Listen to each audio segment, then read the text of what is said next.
Let's get ready to rumble! Show next Friday that I want to get someone to talk about now. It's North London against South London at the Emirates, Friday the 26th. To talk quickly about it, and unfortunately it will have to be quickly, is Islington's man about town, man about boxing, Mickey Doherty. Good evening, Mickey. Hello, Steve. All right, mate? Yeah, Mickey, just first of all, tell us a bit about this show next week, nice and quick, because we're running out of time, and how people can get information, tickets, etc., or just tell us about it. Yeah, we've got still tables available at £80 a head. Yep. For the sit-down. We've got Reece Shagourie against Danny Maguire for Nemesis, so these are all open class ones. That was Steve Bunce advertising a boxing bill that took place, I think, last Friday at the Emirates Stadium, which is Arsenal FC football ground stadium.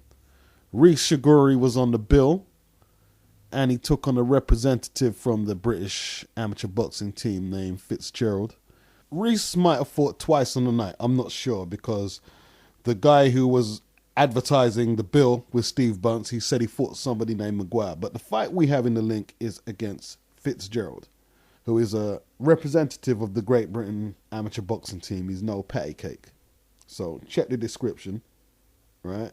I, for one, and Errol Jarrett, and this channel is going to get behind Reece, and we'll be hopefully doing some interviews with him soon, and we'll be following his progress as he bids to get into the Beijing Olympics in 2016, that will be. Yeah? Yeah, I mean, very talented young man. Very talented young man. One thing I hate about life is when people find certain aspects of my past or even my present, and they look all disappointed, when really and truly I've never really set myself up to be a role model or a guardian angel as such. I mean, I don't see nothing wrong with being that, but I never have done, you know.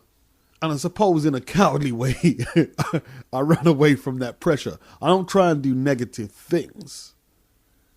You know what I mean? I don't try to set out and do... I do make a conscious attempt not to do negative or, if you like, coonish sort of things. But sometimes I might do. You know what I mean? Sometimes I might do.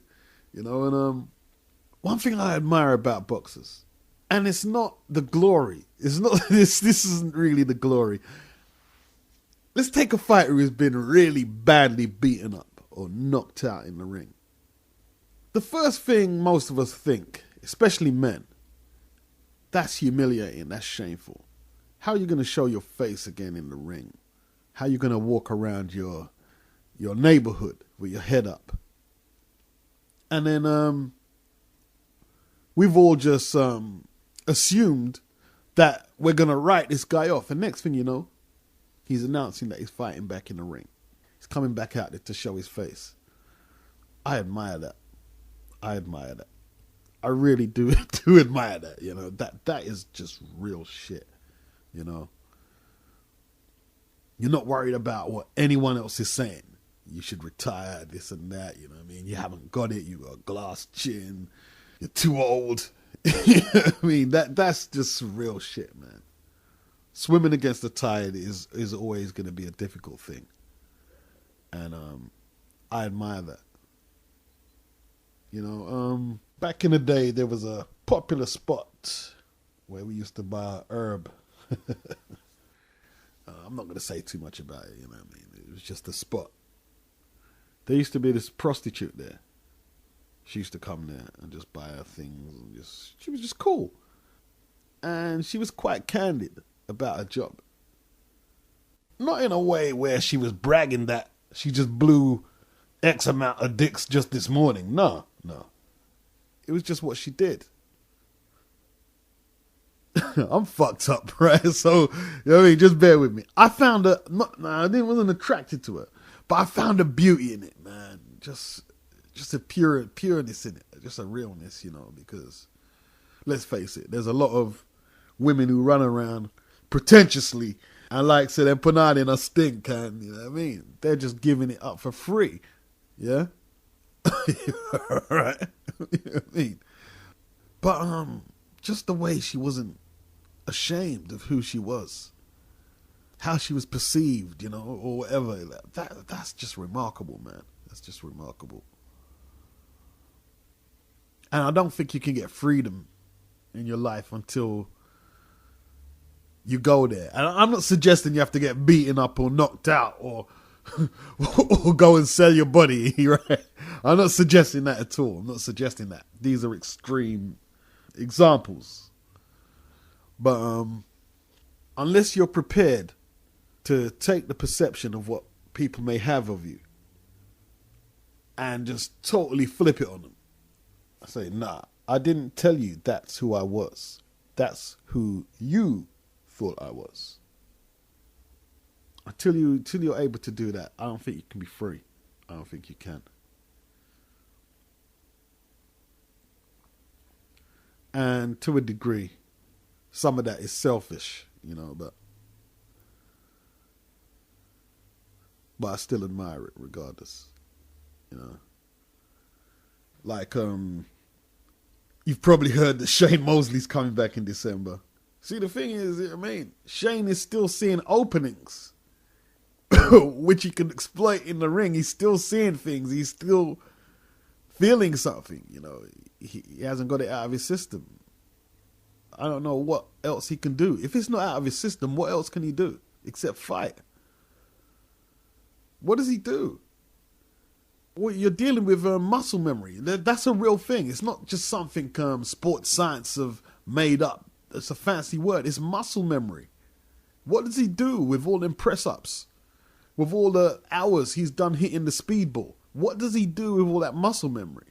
Some fighters are able to say to themselves, okay, let me just sit this muscle memory on this chair here and tell it to cool itself. And don't bug me anymore, because I don't want to fight no more. Some are able to do that and leave the sport. And even the ones who do manage to do that, every once in a while they're like, boy, bet you any money I could still do 100 press-ups and hit the speedball like Sugar Ray Robinson. I bet you any money. I bet you any money I could beat them guys I just saw sparring in the gym when I just passed in there casually the other day. What do you do with all that? If you're a doctor and you study 7 or 8 years or whatever time it takes to qualify as a doctor, and let's say if I was just to say, well, I don't think you are on the ball with it no more. I think it's time for you to retire, and I've got the authority to take your job away. And let's say this doctor is only 35. He's thinking he's got another 35 years to go. What does he do? What is he going to do? You're just going to send that man into a spiral of depression because since he was a boy, all he wanted to do was practice medicine. I don't know. I really don't know. Maybe at this stage that we're going through, where the WBC is handing out pensions, maybe there's a case that there should be rehab centers for fighters, not just boxers, MMA fighters, to help them adjust to life after boxing. Because, in a way, it's similar to coming out of a battlefield. I mean, in an actual war situation, it's similar. It's similar. Hurting people, getting hurt, getting KO'd, getting dropped, the concussions, the depressions, the highs, the lows, the euphoria. Developing physical and mental strength, that alone can't help you deal with the swings of equilibrium, like the balance, That's some deep shit. Like, most people, and I'm going to say normal people, we develop a settled method of how we're going to operate day to day.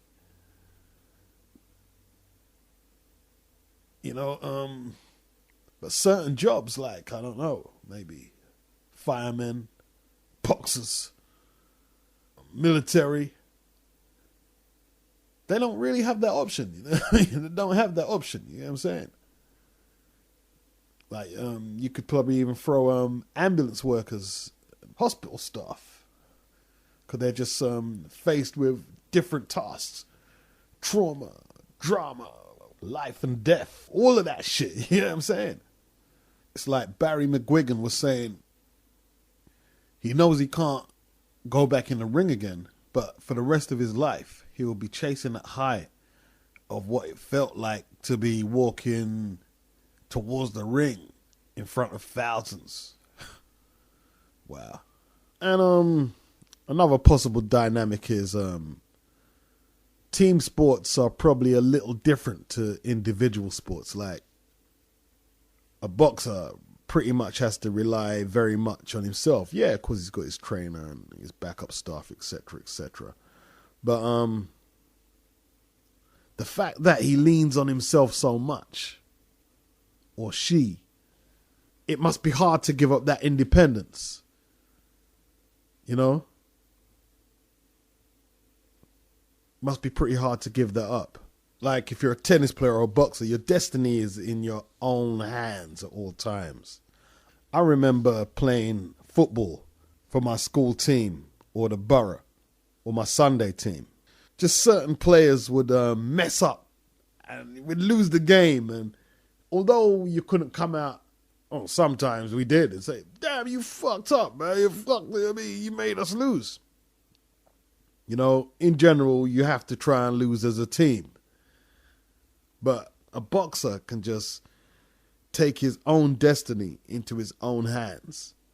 He doesn't have to worry about this guy, that guy. It's just him, mano a mano, against his opponent. An old footballer, if he can't train to the level of the younger players in the team and can't maintain his levels of fitness, it's just apparent that he can't do it. You know what I mean? And the trainers will see it, and he knows, the trainers know, and the rest of the team know he'll be a liability to the team. More importantly, you just won't get picked. You just won't get picked in the team. So his other option is to go down the divisions until he's playing for a pub team, and then what's the point? I mean, you put your slippers up. I mean, do something else for your time or go into coaching. It's over. It's over. In British football, there's only 3 or 4 professional divisions. So if you start the Premiership, you go down to the 4th. And if the 4th division team ain't picking you, you are no longer a professional footballer. It's over. But if you're a boxer like Roy Jones, look how much times he's got knocked out in recent years. But he's still a professional boxer. He's still probably just 2 fights away from being a top contender. A boxer, you know, he basically trains for self. And yeah, as we see recently where old fighters won't retire, yeah, they delude themselves. But the thing is, they deluded themselves when they was young as well. Because sometimes the only way to pull off a spectacular or difficult victory against difficult opponents is to tell yourself that you can do things that you're not really sure about and convince yourself. Mike Tyson said it. If it was down to him, he didn't ever see himself as being a world champion, but Costamato was telling him, yo, you the man, you know what I mean? This, that, and yeah. And he started believing it. You can't really do that with football. You can't really do that because you could think that you're Pele or Maradona, but the thing is, there's a whole squad in the team. And if they're better than you, they're just better than you. It doesn't matter how good you think you are. You know, the boxer can only be a liability to himself. It's a selfish pursuit. The ego is more at play in individual sports. It's hard to give that up. Like, let's take a Premiership footballer. You know, I mean, the thing with boxing, there's like Shane Mosley, he's not a Premiership boxer no more, but he was still able to get a big purse against Canelo. And if Roy Jones beats Kimbo Slice, what's the betting that he'll get a big payday against a top 10 contender more than likely. That's the reality, even if an ugly reality, that's the realities of professional boxing. You know, it doesn't really take ratings into account. You know what I mean, it's whatever fight it can sell. And that's the reason why a lot of old fighters linger around, because they know that there's going to be one unscrupulous promoter who says, okay, let's give Canelo an easy defense, or, you know what I mean, or some champion will just say, okay, we'll fight him. And that's why boxers hang around, because they're taking advantage of a flawed system, or they're trying to take advantage of a flawed system. I was reading in some boxing magazine a few years back that the younger fighters were laughing at Tommy Hearns when he was coming to the gym and trying to train when he was past his best years. You know, and yeah, it wasn't a nice story, but this is what boxing allows. You know, it's okay. You won't see Scottie Pippen come to the next Chicago Bulls game with his kit, hoping that somebody gets injured and he might get a game, because he knows that's finished. There's no gateway back in. You know, the floor system in boxing allows and often gives way to the craziest schemes and dreams and makes them turn into reality. Like I've sort of modified my stance. Some fighters need to retire, right? Because I can't stand watching you fight no more, right? And but that's more me just using black humor. My stance is that I just can't control so much of shit what goes on in the world. And all I can do is just wish a lot of people the best if I see them undertaking difficult career choices or, you know, lifestyle choices or whatever. I can just hope, just wish them the best, that they don't come off the worse for wear. That's what I can do. So I don't sort of like, you probably know by now, I don't advocate for fighters to retire. You probably know that's my stance. But yeah, it's a tough one, man. It's a tough one. It's a tough one. We want to see our boxers fight our elite boxers fight when everything is popping. But as soon as it isn't, we want to just put them to the side. It's kind of like that song Nas made, I Gave You Power, where he was putting himself in the place of a gun, how a gun felt. And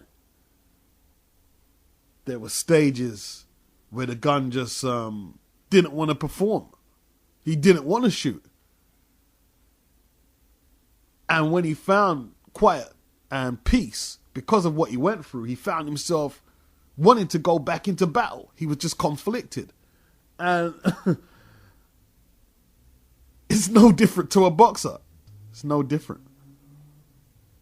Like when me and Errol Jarrett, we was interviewing Francis Ampofo, former British and Commonwealth flyweight champion and world title challenger too. Just the other day, I went there with one question, which I was apprehensive of asking, but I asked it anyway. And I asked him, because we was talking about what happened to Michael Watson when he got injured badly after the Chris Eubank fight. And I asked Francis, so after seeing that happen to your friend, because he was friends with Michael Watson, he went to the same school as Michael Watson, and they was both fighting around at the same time period in the early 90s. I asked him, after seeing that happen to your friend, didn't it scare you a little to go back in the ring? And he adamantly said, no. You don't think about that as a fighter. You can't think about that as a fighter. And that seems crazy to me, to think that I'm going to go into a ring, a war zone, literally, and not be thinking about, am I going to come out there with my mind state altered from how I went in. Wow. Have my physical well-being endangered. It's crazy. Not being able to live the same quality of life that I used to. But then I'm not a fighter. So how am I going to think like that? That no, my welfare is at stake. I mean, you just have to use logic. If somebody's been in the ring 40, 50, 60 times, obviously they must have a different way with dealing with fear than me and you have. Or they just couldn't go in there 40, 50, 60. How could you? How could you do it?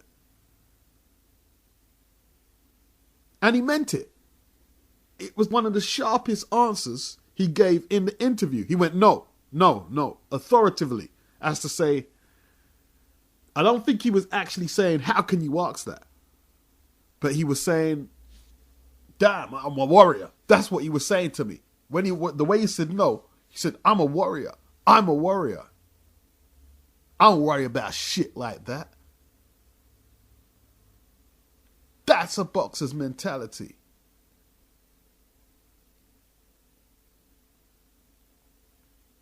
And yeah.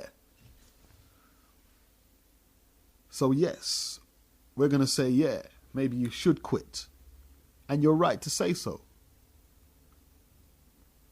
From your position as a spectator, you're right to say that. That's the kind of observation a spectator should make. And in a way, it's lucky for the boxers that there are spectators who are seeing that and letting the boxers know, yo, it's time for you to go. Because if all spectators were like me, saying, yeah, I think you should go in there if you want it.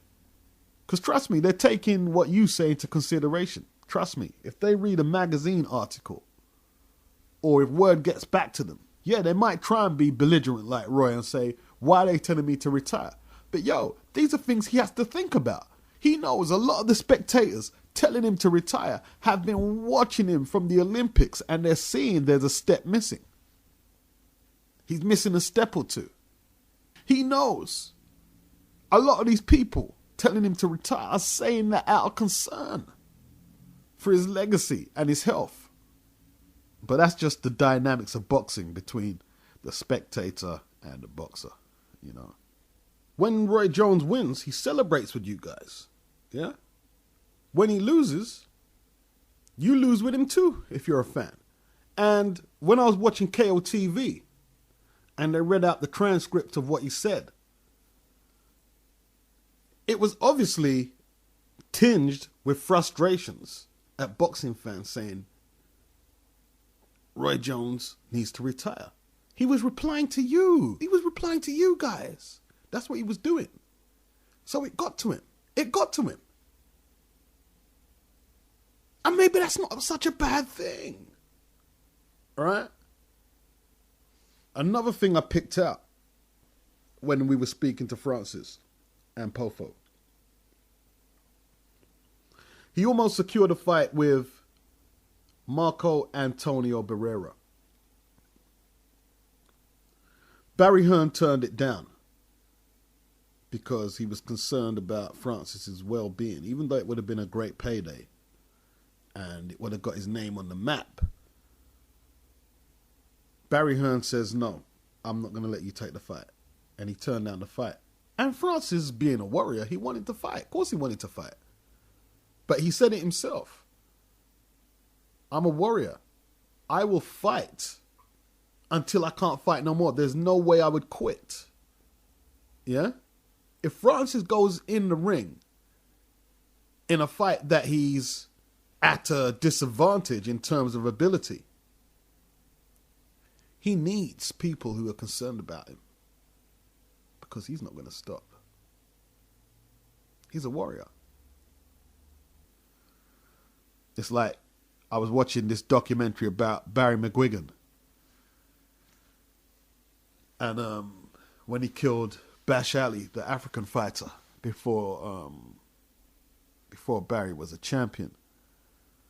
And this is my take of what I think transpired. This isn't from Barry's mouth. I'm just assuming, from what I know, he came from a quiet sort of village setting in Ireland.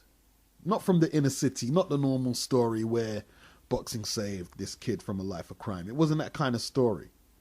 Yeah?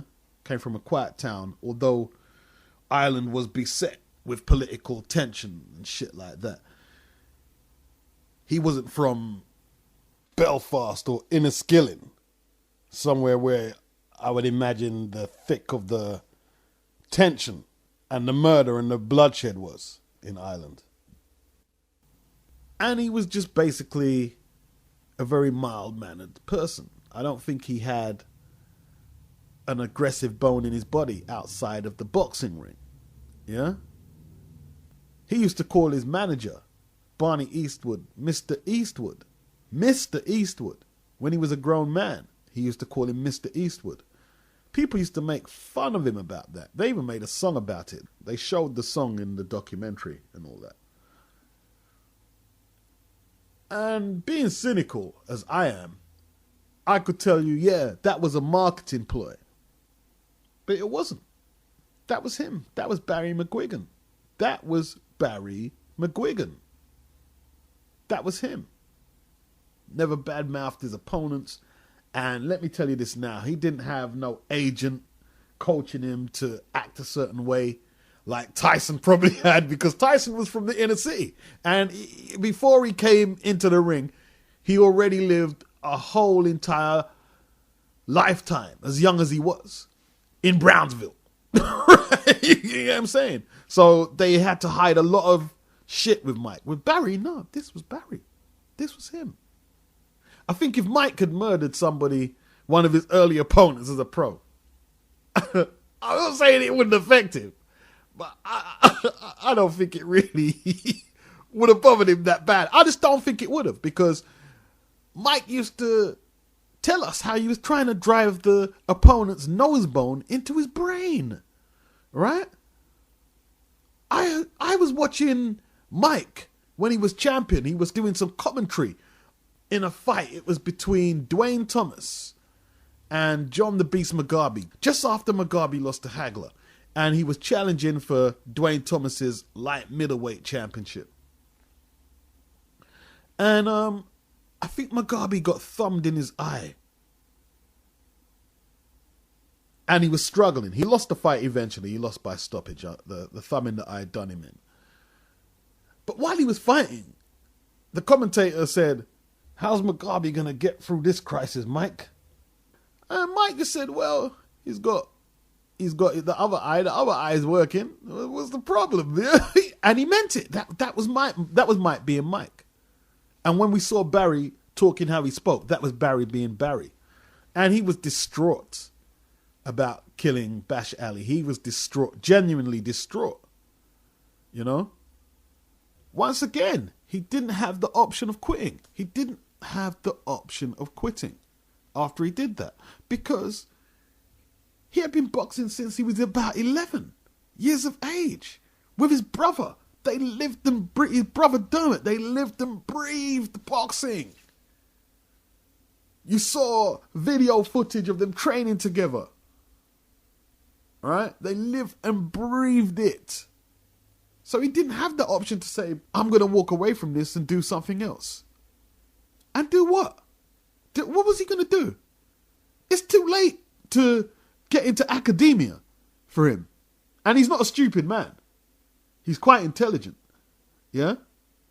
But there's no way he'd be able to apply himself in the world of more academic pursuits or career choices like doctors, law, etc. You know, I mean, teacher.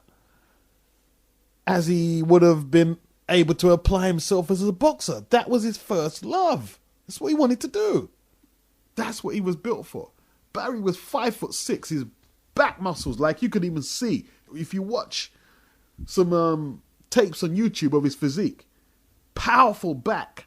And he had big hands. He was describing his physique. He's 5'6", had a wide back. He had an unusually long reach and big fists.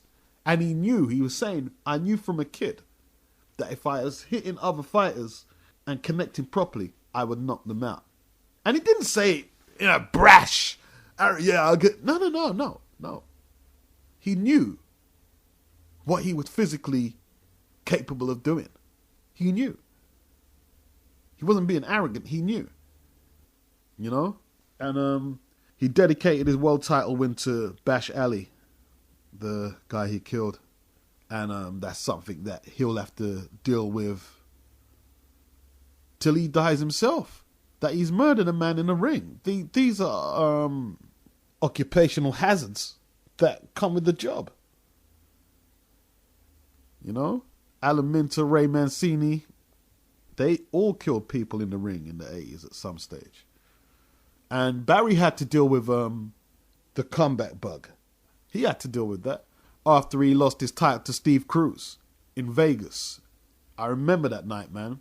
They televised it late because to fit with the American time schedule. And I stayed up watching it about 2 a.m., man, on BBC One. And Barry was a very good fighter, but he always had a little trouble with counterpunches, and that's what Steve Cruz brought to the table. And Barry was doing well. He was in the fight up to the 12th. But them days, it was 15 rounders, and he just ran out of steam in the last 3. It was baking hot. You could see, man, like, you know when you're watching the television, like, let's say if you're watching a wildlife program in the Sahara Desert, and there's certain stages where the picture looks a little distorted because the heat is just distorting the environment. Right? You know what I mean? And they was fighting in Nevada, which is desert land. And he got dropped a couple of times in the championship rounds in the last 3. And he lost his title. And there was pictures that we didn't get to see at the time, back in the 80s, like what they showed yesterday, where they took him to the stretcher, to the ambulance, totally dehydrated and just delirious. Yeah, and he sort of pumped his fist to his supporters. And he was saying that was probably one of his best performances, his losing performance, because he gave everything he had. And it's funny, Mike Tyson said, when he was asked what was his best performance, he said, probably the Buster Douglas fight. And when he was asked why, he said, because look how much punishment I took. That's just a mentality that, or a point of view, a spectator wouldn't have. A spectator would be thinking, well, obviously my best performance was against Michael Spinks. I dusted him out in a minute. But yo, that wasn't no fight. That wasn't a fight. There was no challenge. They could say the same thing with Barry. What was your best performance? And he could have answered, yeah, when I beat Pedroza for the title, but it was a tough fight. But he didn't have to expend so much of his mental energy and physical energy into that fight, like he did against Steve Cruz when he lost. Sometimes I get envious that I can't get inside a fighter's head and understand what it takes to go in there. Sometimes I get envious of that. You know, like Carl Froch was just saying in a video I watched today, there's certain things that you just couldn't understand unless it was you making that ring walk and had to go into the ring and fight. You know what I mean? And it's almost like, damn, I'm not allowed in the club. You know what I'm saying? I'm not allowed in the club. You know what I'm saying? At that point there, when he says that, only the gladiators are allowed in that club.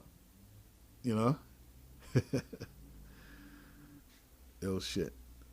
I was observing, I don't know if it's just old age, but has anyone noticed that Shane Mosley's features, his facial features have sort of changed? I don't know what, I can't put my finger on it, man. I don't know what it is. And it seems more than just the aging process. it's hard to say what more he can really want to prove. It is really hard. Somebody needs to get a high-profile boxer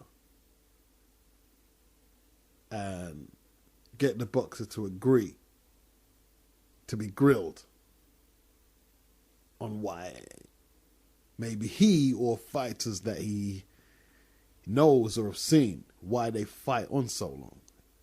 I think that's something a lot of us would really like to understand. There's no doubt about that.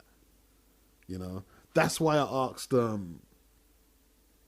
Francis that probing question. I don't hear much people ask that question, and I was apprehensive, but I had to know: is there any fear after you just seen your friend getting maimed in there? You know what I mean, I don't know. You know, and in a way, it was a silly question because what else was he going to answer?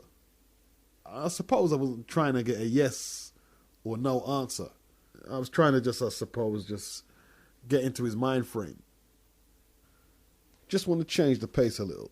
Now, Adrian Broner, we can all agree, has gathered his fair share of haters.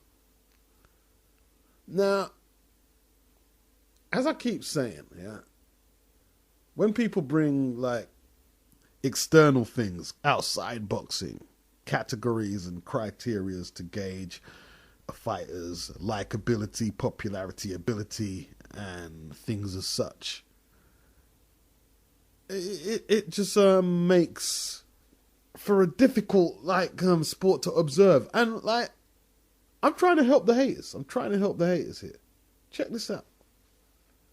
Your hate is working against you, and here's how it's working against you. You hate Adrian Broner, and you want to see him lose.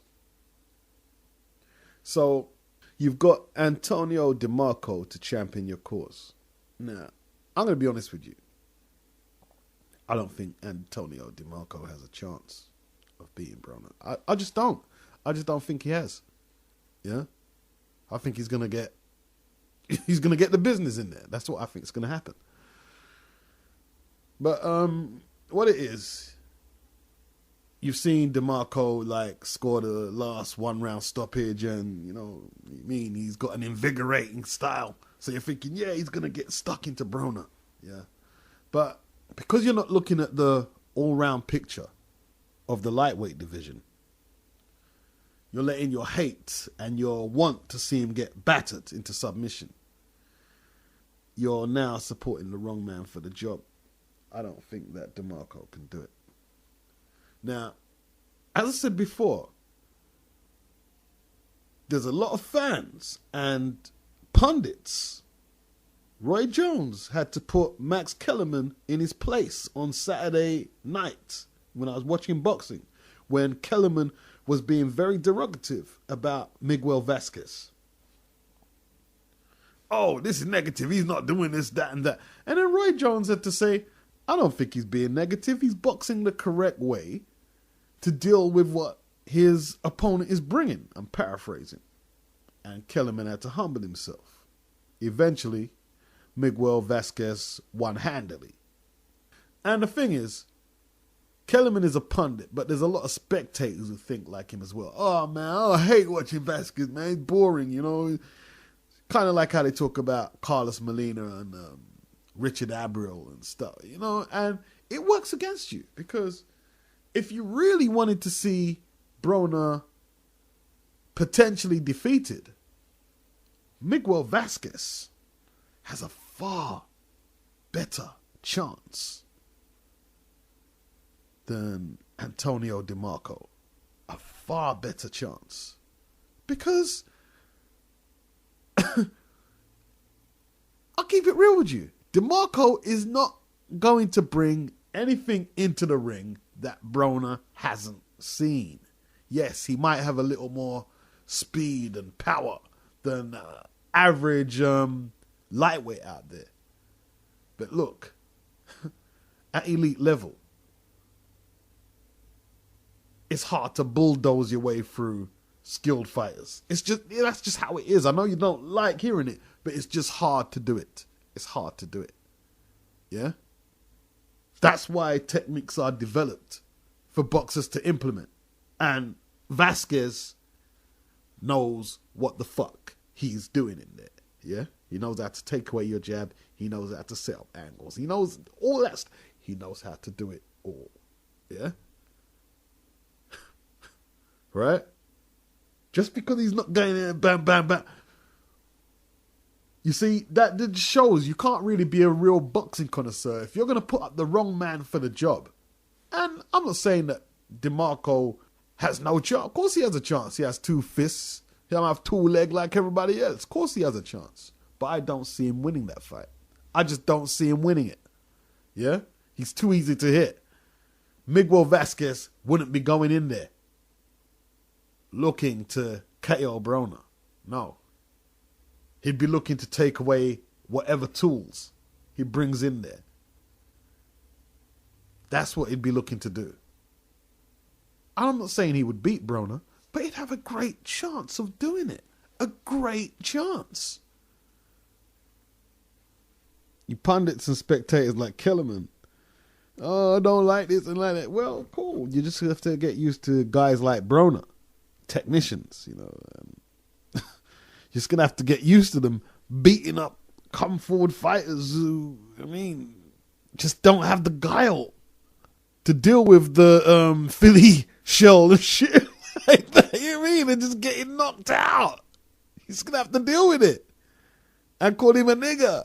It's a fucking black bastard. That's what you're going to have to do. You know what I mean? And that's just how it goes. And Broner's smart. Broner's smart. Broner's smart. When he moved up to lightweight, he called out Antonio DeMarco. Because it's a brilliant fight for him. He knows he can hit him. Yeah? He knows he could potentially outbox the guy. And yeah, DeMarco's going to be in there swinging. So it could potentially be an exciting fight for however long it lasts. The TV networks, the fans, they'll all love it. But he's smart. Broner's not stupid. Yeah, everyone's saying, yeah, look how Broner's just getting bold and he's calling people out and he's getting bigged up for that. Nah, he was smart. He didn't call out Miguel Vasquez. He didn't call him out. He didn't call out Vasquez. You know what I mean? He called out DeMarco. Smart. And he done the right thing. And you fell for it hook, line and sinker. But that's how your hate is going to work against you. You know what I mean? If you're going to gauge boxing, you can't let your affiliation to certain fighters or your hatred for other fighters influence your opinions or what matchups you'd like to see.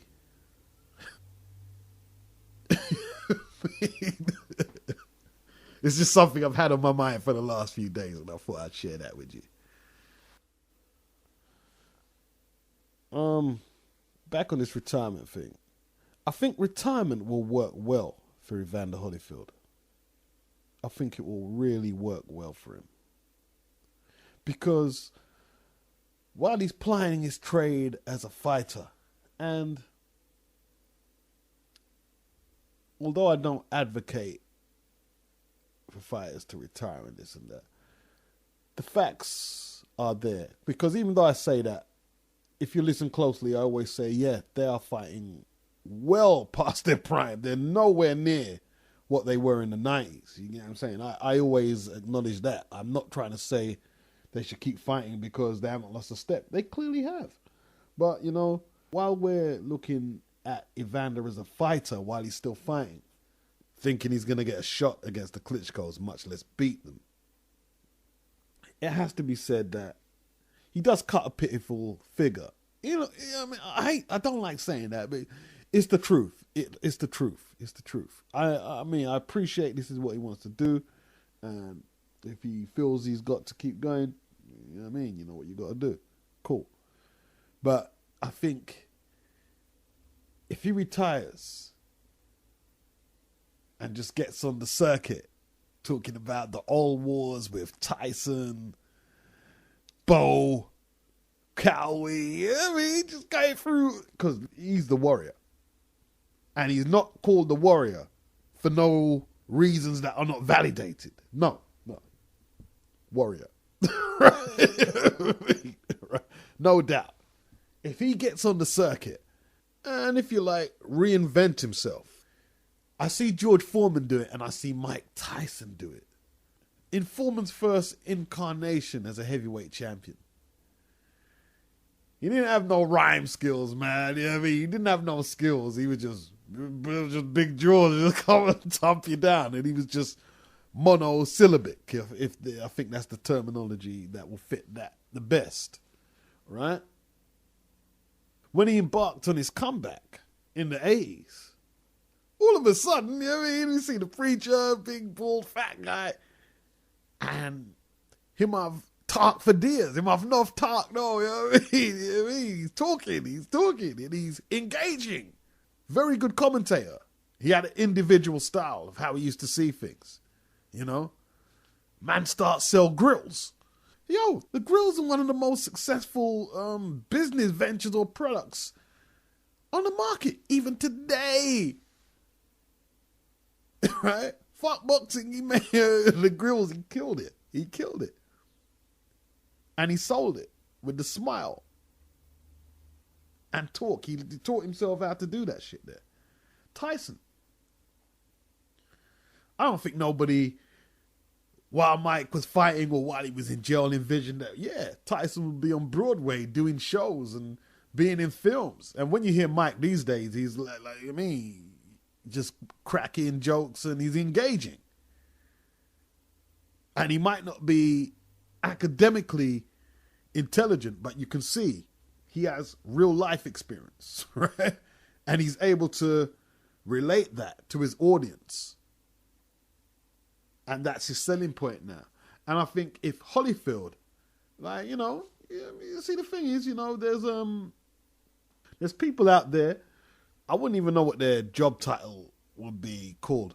But, you know, I mean, there's teams of people who know how to make you savvy for the media and shit like, you know, I mean, they'll help him with that. He'll be media friendly by the time they coach him.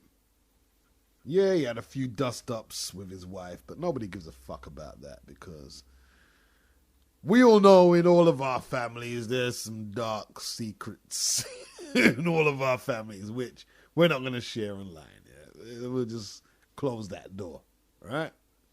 You know, just adapting his personality a little, just so his media said, like, you get trained by that. There's people who will help him do that shit. Get him savvy. Yeah?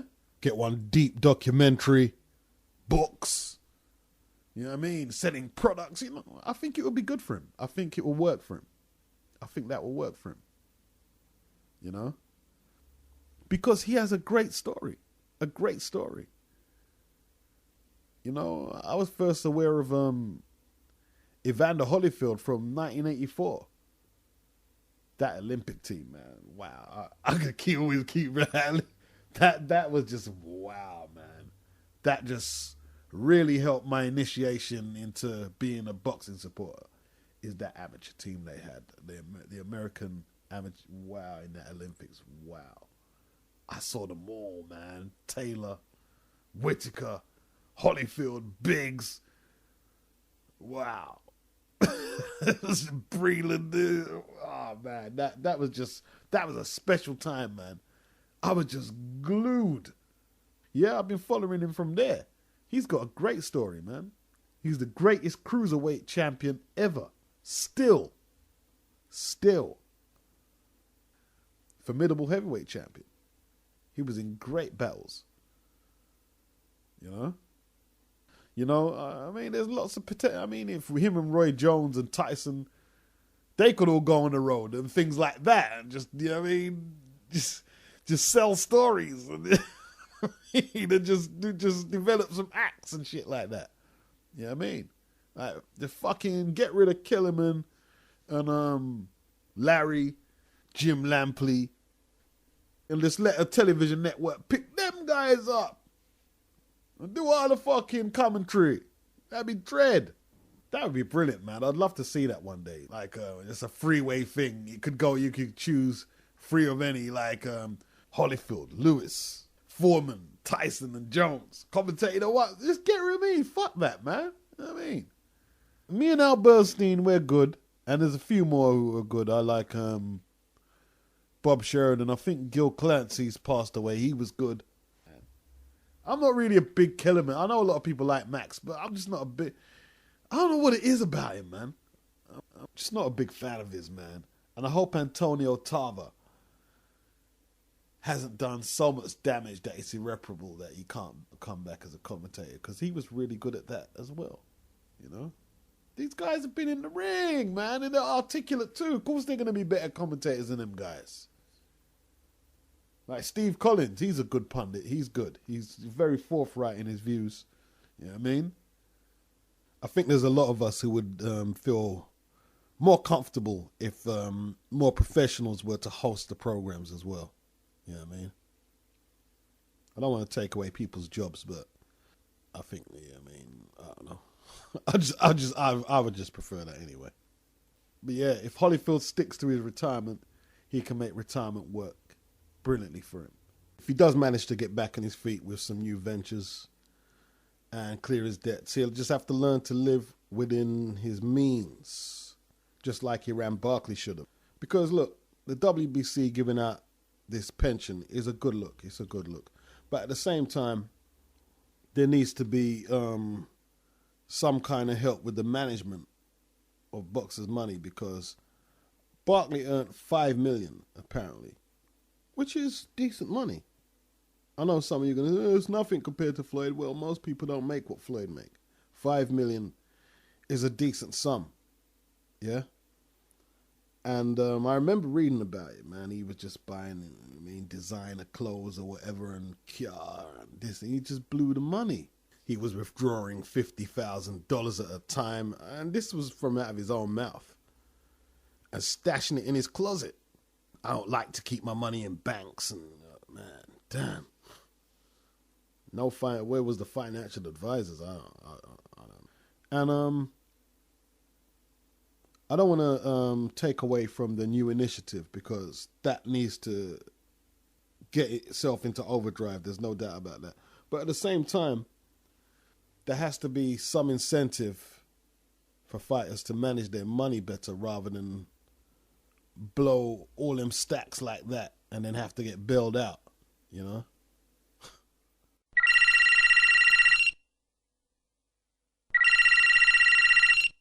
Yeah, go on.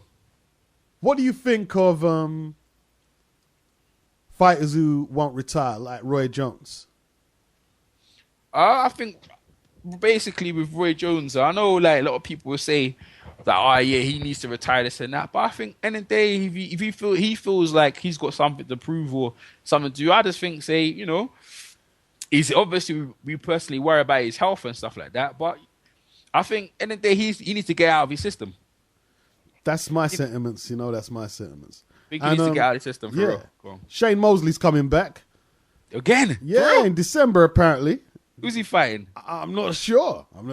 I heard he was fighting an exhibition bout for charity recently. I heard something about that. In California. So I think Jerry was telling me about. Okay. Yeah, he's fighting an exhibition for things, so he's probably doing that. The thing is, yeah, like when them guys get in shape and they've done their training, they need a fight. So if he's doing the exhibition thing for charity, he's gonna want to fight. He's just how it is. That's all he knows, That's all Shane and Roy Jones, all they know. But if he's coming back, more power to him, innit? I don't think he'll do anything though. Do you think Roy Jones is hurting his legacy? Nah, he's not hurting his legacy. I don't think so. He still had his legacy in the 90s, wouldn't you say? Them mans there, look. People like Shagourie Robertson, Shagourie Leonard, and you keep going down, Muhammad Ali, they were way past their best. Did it hurt their legacy? That's my opinion on it too. They never hurt their legacy. Evander Holyfield it's not hurting his legacies. They've done so much in the game that them doing this thing is actually showing people they're human. You see, because what people have to realize, and do you know? I know you don't follow football, but there's a football team called Preston North End. Okay, go on. Right, and I think they're probably in about the 4th or 3rd division now. or they might even be non-league now. They just got for.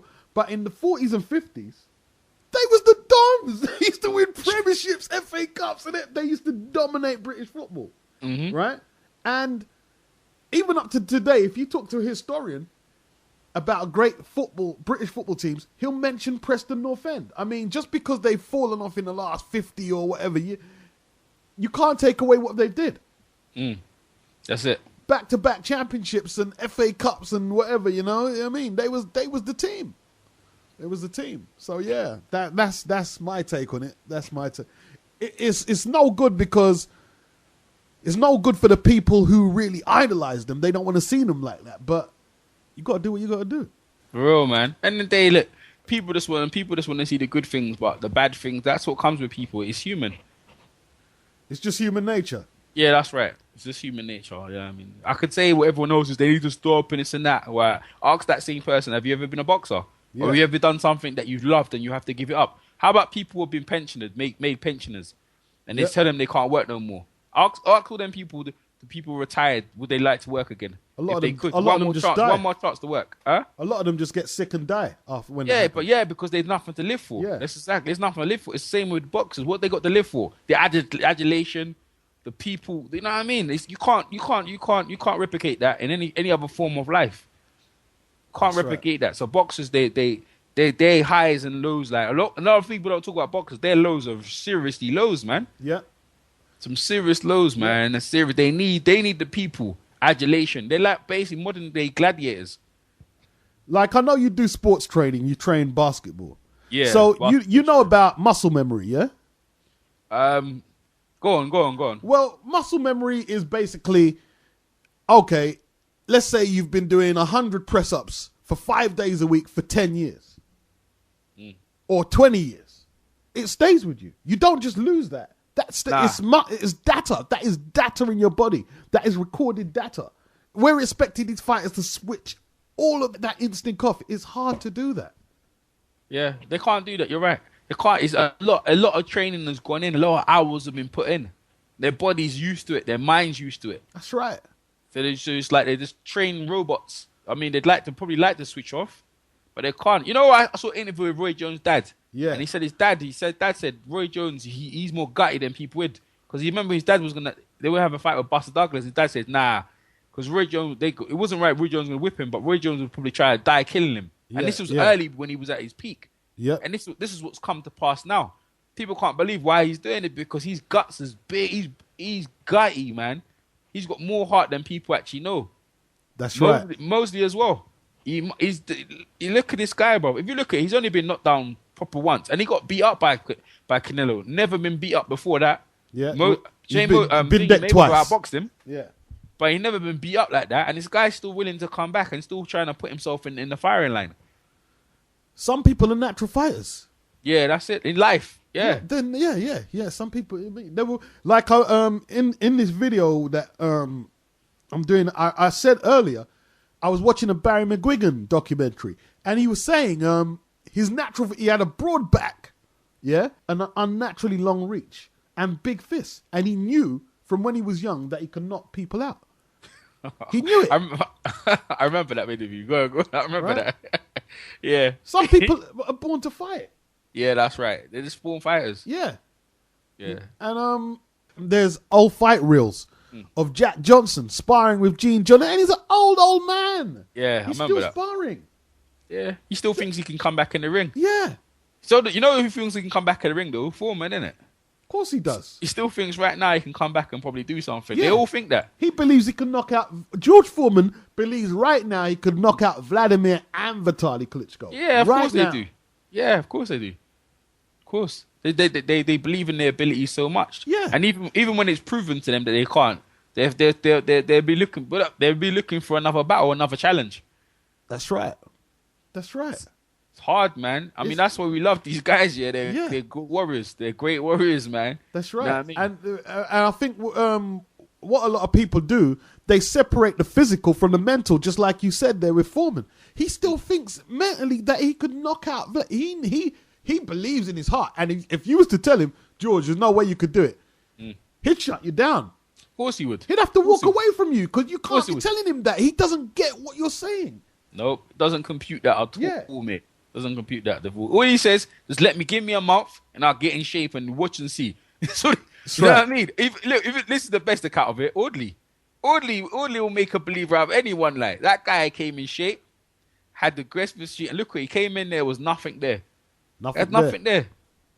Nothing there. But he hasn't ruled out a comeback.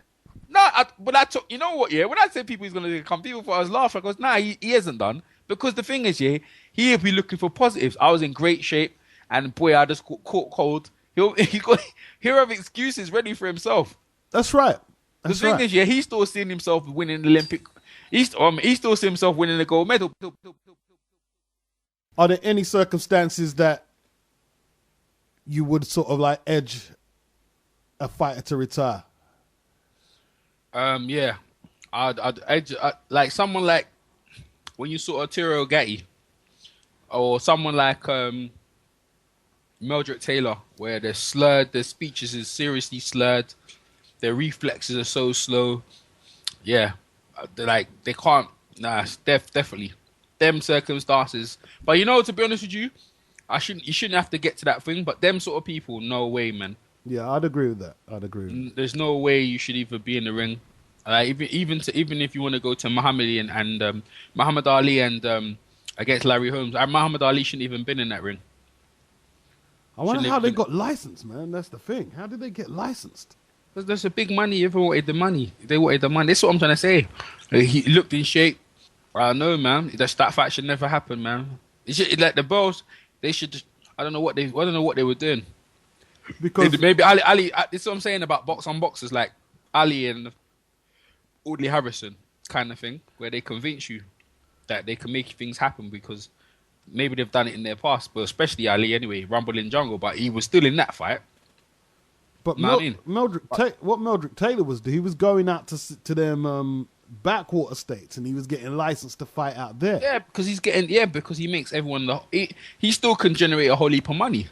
Audley can still generate a whole. That's why I said Audley's still viable as a force. Well, in terms of money, he can generate money, but he can't do anything in the ring. I don't think Taylor was generating money in the last few fights. They were just, of course. And if you go to a small state, look, remember Jerry was saying he had a small little state. Yeah. Of course, if you go to a little small thing, or a small hall thing, or can pack in a couple of hundreds or a couple of thousands, of course. Yeah. Don't care. Course, yeah. Don't care about anything. Don't care. Just put him in there, let him get rolled over. By an up and coming young fighter.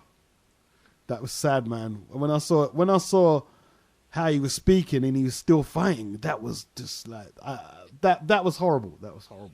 Yeah, it was because you remember how good he used to be and he was speaking all right. Yeah. And now you see the guy just slurred. Even not like to a certain Fernando Vargas. Yeah, he's slow. He's like he's slow. He's delayed. Slow down. Yeah. Thomas Hearns. Tommy Hearns. Terry Norris is quite bad. Who did? Terry Norris. Yeah, Terry Norris has got a thing in it. He's got the same thing as Muhammad Ali. Yeah, Parkinson's. Yeah, he's got Parkinson's. So yeah, of course, it's really bad. That's the really, you know what I mean? That's the other side of it. And then what do? You have to live the rest of your life. I mean, you box in your prime at certain years, but when you come out the game, if it's affect you, like how can you know what I mean? It's hard, man. Living the rest of your life, you know you got an impairment when you never started off with like that. You remember how you used to be, constantly living in the past. 100%. Like a lot of people have said that Brandon Rios is slurring. Have you heard that really? Nah. Bro, he was slurring before because he drinks, man. He drinks alcohol. He drinks alcohol, bro. He's been like that from day. It wasn't slurring from hits. It's a slurring guy because he drinks too much. Yeah. Is he a big drinker? I don't think no hits is gonna bother him. I mean, he just. I don't know what he's on, Bob. Thing is, the moment he gets stopped like Derek Chisora and this and that, he's vulnerable. That's it. The moment he's been exposed to be knocked out, he'll never be the same ever again. Yeah. He'll never, like Derek Chisora, like don't care what people say. He as a force, he's rock high and chin. Now he hasn't got that, and now you know he doesn't even hit that hard. Yeah. Bruv, in his mind, you know he can get knocked out when rather he used to go in the ring with no fear at all. Talking about Derek Chisora, he just added me on Facebook, bruv. Okay. I'm gonna put him in the black boxing group right now. I'm gonna try push an interview, but go on. Yeah, but you got a point. See, once fighters trade of a reputation of being able to take punches, they get chinned, that lets in the floodgates. Normally, it's the floodgates coming after that. Normally, you know what I mean? It's very true. That is very true, you know. You know what I mean? Floodgates. Yeah, the floodgates. He's done. He's done, bruv. He's done. Look at Vargas, yeah, and Trinidad. Yeah. Right? Look at that. That just tells you, right? Look at that. It doesn't matter. He won the title of a sparring partner. Put him back in there with De La Hoya, and it was just De La Hoya was well confident. See, because you see him go down already. I've seen you go down. I don't care what you do. I know you can go down. And he actually went down in a fight with a Puerto Rican guy before he had a title shot. The guy caught him with a straight right hand. It was no power. The guy didn't have no power, and Vargas dropped. So it's like, and then you go down the line when you took Donald Curry when he lost against the English wire, Lloyd Honeyghan. Look, he got floored by a thing, innit? He got floored by the Jamaican McCallum. And then from then on, he proceeded to get beaten by everyone, knocked out by everyone. Michael Nunn, and keep going down the list. I mean, Mike Tyson's a different kettle of fish, though, Brian. But he's probably the only guy I've seen who got floored. And he didn't really get... His knockout was more to do with... That's out of shape and whatever. But he's never been... He was rock hard, man. It was... You know what I mean? For all his fellas, he hit hard, but he was ready... He had a good chin. Mike could take punishment, man. Mike could take it. Mike, because this is probably the only one I could actually say that it doesn't apply to.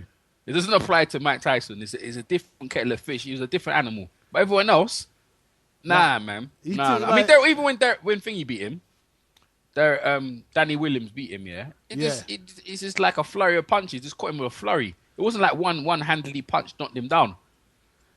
I still can't believe that Danny Williams beat Mike Tyson, but he did it, man. But that's what I'm trying to say. If you listen, this is what I'm trying to say in boxing. If you go in there like thinking you've seen someone get beat, then in your mind, I can take you. And it isn't like you have to come in with some sort of like boxers, they look for any gap to make them confident. I've seen him go down. I can take him. Yeah. That's all he believed in himself. I don't care what he gives me. I know I've seen him go down, and he enforced his will on Mike Tyson. That's all it was. Yeah, because Tyson hurt him early. Pardon? Tyson hurt him early. Yeah. But Tyson done his knee in. He done his knee. He must have done something to his knee because he grabbed his knee. Recovered. But then Tyson is still beating. Like people ain't acknowledge that. But it's Danny Williams. He don't give a shit. I beat Mike Tyson, but then look what happened to him. Right. Just getting floored. But after he got beat up by Klitschko, all right, went in there with the Klitschko, and just because soundly beat up, he was never the same again. Never a world contender or anything. Right. Just get battered, getting battered until Derek Jura done him over. And now Derek Jura's on the wagon now. He's primed to get knocked out as well. Klitschko just handled Danny Williams like it was so easy. It was like, wow. It's actually quite surprising. If you look at Danny, I think Danny Williams is probably a better boxer than Derek Chisora. But Derek Chisora was the type of guy he didn't give a shit, and he really got in Klitschko's head about. I swing both ways. He got well up in his head. He didn't intimidate Klitschko to the point he could win, but he did intimidate him a little. Yeah, he got in his head, he didn't intimidate him, but he got in his head, slapping him at the weigh-in. Them things get to a man, you know. Yeah, of course it does. It gets to a man, but he couldn't do nothing with him because he was right in his chest. This is there he doesn't hit hard. See, but he couldn't get into David Haye. I knew he wouldn't. See, styles make fights and mentalities make because David comes from London. Haye comes from London. He knows road. Like, so all that road talk wasn't gonna work because David Haye has been in a lot of. I've heard he's a good street fighter. Yeah. He knows that. If you look at the resume. He's fought better opposition, even though maybe at a lower weight. But he's fought better people, and actually, no, come on, all right. John Ruiz was shot, and Two Gun Barrett, yeah. But these are decent caliber. I mean, they're not like Nikolai Valuev. They're in the top 10. They would have been in the top 10 at the time, and he's beaten. So who's Derek Chisora? Who's Derek Chisora? Like he hasn't beat no one at the caliber of Nikolai Valuev. Yeah. And he had to come in with that sort of confidence. He hasn't fought no one I fought. I fought the better Klitschko in David Haye. I fought the better Klitschko, the one who could move. But I fought a harder Klitschko than you did. Know what I mean? But that's where he got done up. And even he gets his license, he's due to get his chin checked again. Yeah. I mean, him and Audley should go at it, bruv. Boy, that could happen, you know. Yeah, of course. That's what I'm saying. People, they don't care. People writing up Audley. People will buy tickets to see Audley fight again. Derek right? would destroy him. Huh? Derek Chisora would destroy him. Yeah, see, but you know, I wouldn't be surprised if Uli wins any fights, yeah, any fight from here on now, yeah, I wouldn't be surprised because the thing is, yeah, he's just one of them players. The moment he starts giving it to you, he gets confident. He's someone like Audley. He tries to in the ring. He tries to fight his confidence, and most fighters are just confident anyway. It's just no one's gonna let him get their confidence on him. Punch resistance is gone. Punch resistance. Yeah. He can't. Well, yeah. He can't hold. But you know what? Be honest with you, I don't think he had it from day one. I don't think he ever had it. Nah, he didn't really. But I don't think he ever had punch resistance. But it's who could get between them arms and land on him. He did because take. If you think about it, he never really got hit. No one ever actually got through the long arms. Well, he used to clinch and maul on you. Well, Danny Williams did floor him, and he got back up and he went the distance. Yeah, and yeah, I mean, I think what's happened, because it does happen. The older a lot of fighters get, that punch, not all of them, but that punch resistance, it starts evaporating, man. Yep. Of course. If you look at Mercer, Ray Mercer. Yeah. He had a serious chin, man. Oh, one of the best chins. Look, he ended up getting pummeled out, and who did he get pummeled out by? Was it a Klitschko? It was a Klitschko, innit? Yeah. When he was old, yeah. Got pummeled out by a Klitschko as well, you know. The Van der Holyfield used to have a great chin, then he got dropped by Ruiz. Well, when I saw that, I was shocked, man. Yeah, that's when you knew he was approaching the end of his peak. When Ruiz when I saw him go down, I couldn't believe it, man. This guy never goes down. He went down. It was seriously in pain, man. Oh. He was clinching like a barnacle, man. Yeah, have you never seen that before? Because usually when you see him get knocked down, he come out and fight like a madman. Yeah. You know what I mean? But that one, he was seriously hurt. And, you know, I don't think Derek will ever be the same again. I think Derek needs to cut his losses and get out of the game quick, mate. Yep. Once that chin, like when Riddick Bowe against, was it against Galotta? Yeah. When he got dropped there, that was just like, wow. Yeah. I mean, Herbie Hyde as well, when he got beat by Riddick Bowe. That was bad as well, bro. Well, he got chin before that, you know? Yeah, he got chin checked before. Didn't Klitschko chin him before? Chin checked him after. He checked him after. No, Riddick Bowe was the first one to knock him out, and then later on, that's when Klitschko done him over later. When he got the WBO back. Because he's a 2-time WBO heavyweight champion. Yeah, you're right, you know. You're right. Klitschko took the belt off him, and that's when Klitschko had the belt for a long while. Yeah. And then Chris Bird took it off Klitschko when Klitschko quit because of his shoulder. Yeah, you're right. Like, yeah. I didn't even know who Vladimir was then. I didn't even know who he was. I just seen this Russian come to London and he destroyed Hyde, destroyed him, yeah. Pummed him up. It's easy though because again Klitschko seen him get knocked out already. So again, it's like this is what I'm saying about Klitschko when he went in for Lennox Lewis. Lennox Lewis, who never fought in a year. And there was nothing else to prove. I beat Mike Tyson. What the heck do I need to train for? Yeah. Everyone else is like, he even gave up the IBF belt because he didn't want to fight Chris Bird because he couldn't get up for it. So this is what happens when guys are on the top. And Lennox Lewis is the only guy left at the top. But even him, he talked to him. He still get the urge to make a comeback. Yeah. Because if he sees a fight that could motivate him, he'll want to do it. But like you said, he was losing motivation. You could see his body wasn't as rock hard as it used to be. Like when he was tailing off from 2001 when he fought Ruttman and he done the film and he was on the film. Was it Ocean's 11 or something? Yeah. And what was he doing on a film set? He should have been focused on the fight. Yeah. That's what happens. He comes to South Africa out of shape. But Ruttman had longer. The thing that he didn't know, Ruttman had a longer reach than him. That's why he caught him with that shot. He didn't see it coming. And Ruttman, Ruttman's got a longer reach than Lennox Lewis. Yeah. You're joking. Serious? Yeah, by 2 inches. Wow. That's why he got him in it. Yeah, of course. He's got a longer reach than him. Bloody hell. Yeah, I know. It's not. You know why? I remember they read it out when he went against Corey Sanders and he knocked out Corey Sanders. And it goes, with his height, his reach is very long. That's why he gets to you in it. And he's got a serious right hand. So he caught him. Lewis didn't see it coming in it. It's funny you say that now. A lot of things are making sense. Because even when he was fighting Corey Sanders, like they floored each other repeatedly. And there was one exchange when they was trading blows. Yeah. And Ruttman landed his counter shot and dropped him. And that makes sense now how he did it. Because I wasn't expecting it. From the way where Corey Sanders had him. Yeah. But he landed it. Oh, right. Yeah. Right. And another thing as well, when Lennox Lewis fought him, his jab used to bloody Lennox Lewis's mouth, innit? Yeah. That's what he did. He set him up with a jab. He blooded up Lennox Lewis's mouth first because he knew he could touch him. Yep. And that's what Corey's on is. I just need to let like one hand. So when Lennox Lewis was busting him up in that fight, man, he was biting him up, man. He's bleeding. Talking about in South Africa, I'm talking about Ruttman. He was blooded up, man. He was blooded up and everything, and then he was just laughing and that. Ruttman just swinging for the fences, mate. I couldn't believe when that punch landed, man. I see it coming. I see he was tired a bit, and he didn't take him seriously. I mean, how could you take that guy seriously? As soon as he saw Nelson Mandela. He was there touring. How do you can't take that guy seriously? It's like I'm just another bum. I'm gonna roll over. It's like, look, if you look at the same scenario, Mike Tyson, Tokyo, Japan, Buster Douglas. Yeah. He's over there. Japan people are loving him.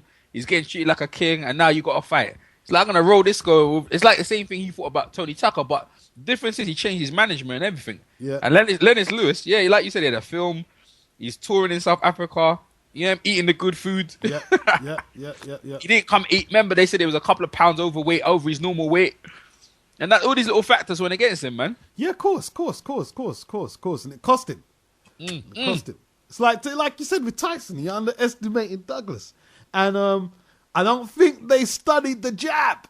And they should have done. They didn't study. Yeah, it was pretty good. I mean, he's a big heavyweight. Yeah. And if you don't come in, Tyson, his thing is that he was always in great shape, better shape than some of them heavyweights there. And he usually always uses speed and everything. And that's right. He didn't use his speed. You know what I mean? He didn't. And the thing is, Douglas, they didn't even know about the man's coming in. His mom's just died, so you know he's gonna be up for it, bro. Yeah. Like I saw Douglas fight twice before he fought Tyson. The first time was against Oliver McCall, I think it was. Yeah. And he controlled the action with his jab. He controlled, and that was a good win in hindsight. And the second time was against that Mike Williams guy. And he was throwing his left jabs, but they were like hooks because he floored him about 4 times with a jab. You know what I mean? And I was like, bro, what kind of jab is that? And when he fought, I thought Tyson was going to win. I'm not going to try and say that I thought Tyson was going to lose because I thought Tyson was going to win. But I was thinking, boy, I might be ready for this jab. He wasn't. Nah, he wasn't. And the thing is, he used his size and the referee. I mean, in the day he beat Tyson fair and square. But that just shows you, when you stop training. But the thing is, what is his motivation? This is what I'm talking about. Boxers. Yeah. You become the undisputed heavyweight champion in the world. You're fighting you're supposed to fight a mediocre. How can you get up for that? You know what I mean? Like I coach teams for basketball, right? And I coached in the same season, I coached 2 undefeated teams. Yeah. 2 undefeated teams. What did I do to motivate them? Put it like this, yeah? It was very hard work just to get up because you can't just get up and turn. Like some games near the end of the season were very close. You won by 1 point because them wasn't motivated. Yeah. I was praying for that season to finish so we could finish undefeated, but their motivation levels was down because they see it as no challenge. Right. People who lose, you know what I'm saying? People like Roy Jones and them things, they see them things as a better challenge than when they were winning. Yeah. To actually go against these odds now. This is that's a great point. To them, this is the exciting point of their career. Yeah. To actually show people that I can actually come back and do something. Yeah. Hopkins is the number one though. Hopkins has got to be, because he's different than the others, is because what makes, not like Roy Jones is not in shape, but Hopkins' style was never a reflex thing. Yeah. So his style was suited for longevity. And what he did to, listen, I'll never forget what he did to Pavlik, bruv. He just, and then listen, that's the most, I was watching the other day when he gets Trinidad, fair enough, but what he did to Pavlik, man, just took everything away from him. And even at the end of the fight, it was going like he was going to finish him off. What was the better performance, Trinidad or Pavlik? It has to be the Pavlik. And even that, if you want to go up further now, let's go further. Let's talk about what's that guy from Canada?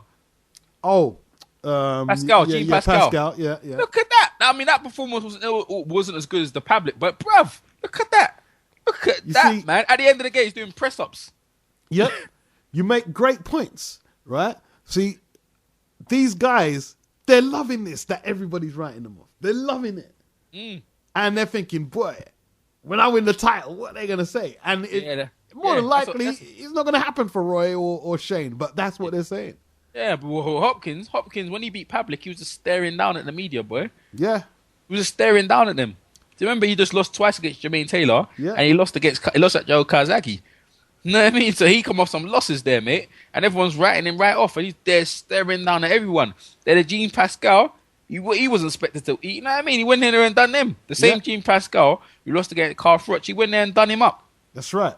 Hopkins is the biggest one out there. You could talk about George Foreman, but for me, Hopkins, because he's been more consistent as well. See, but what I mean, like, good thing you mentioned Foreman. Before Ali fought Foreman, there was people in the press and support who thought Ali was going to get murdered. Ali looked at his entourage, and I think before the fight, and they was looking at him like it was doom, like the end of the world. And he said, "What's the matter? Well, you don't think I'm going to win?" That's what he was saying to them. Yeah. And that's why when he done his post-fight interview, when he looked like the general and he was sitting down, he said, "Don't you ever write me up." That was just dread, man. I mean, he just looked like the general. Yeah, of course. He was there. All my critics, bow, kiss my feet. Yeah, bow, cruel. You thought I was done. You might get me when I'm 50. He was actually right about that. Near 50, they nearly got him. Exactly. It wasn't a close fight, was it? No, it wasn't a close fight. No. Was it close before I knocked him out? No. You sucker. Wait. Is this on close? You tell. Is it live? Right now. Everybody stop talking now. Attention. I told you, all of my critics, I told you all that I was the greatest of all times when I beat Sonny Liston. I told you today, I'm still the greatest of all times. Never again defeat me. Never again say that I'm going to be defeated. Never again make me the underdog until I'm about 50 years old. Right. Then you might get me. But I didn't dance. I didn't dance for a reason.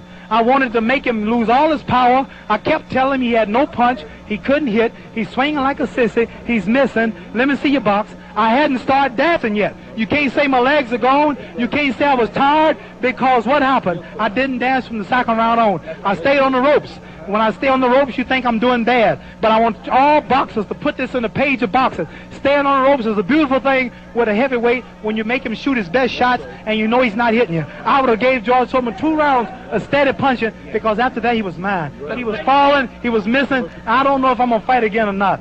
I'm going to retire as of now.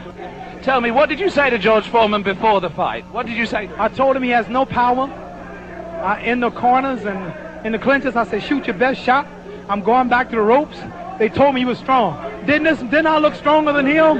Why didn't tell me, Mohammed? This was the thing that puzzled people. Why was it when you were on the ropes that he could not hurt you, even when you were right there on the ropes? Blocking, and I was pulling back, and I have a radar built inside me. I know how to judge punches. Didn't I tell all of you out there on your local radio shows, mostly black stations? I told you, I'm going to float like a butterfly and sting like a bee. His hands can't hit what his eyes can't see. So that's what happened. That's what you said to me. But tell me now, are you really going to retire, Mohammed? I'm seriously thinking about retiring. There's nothing else for me to fight. I told the world I'm going to retire. I'm going to hold the title for a few months. They took my title unjustly. I told you, I'm the real champion. I told you, I'm the champion of the world.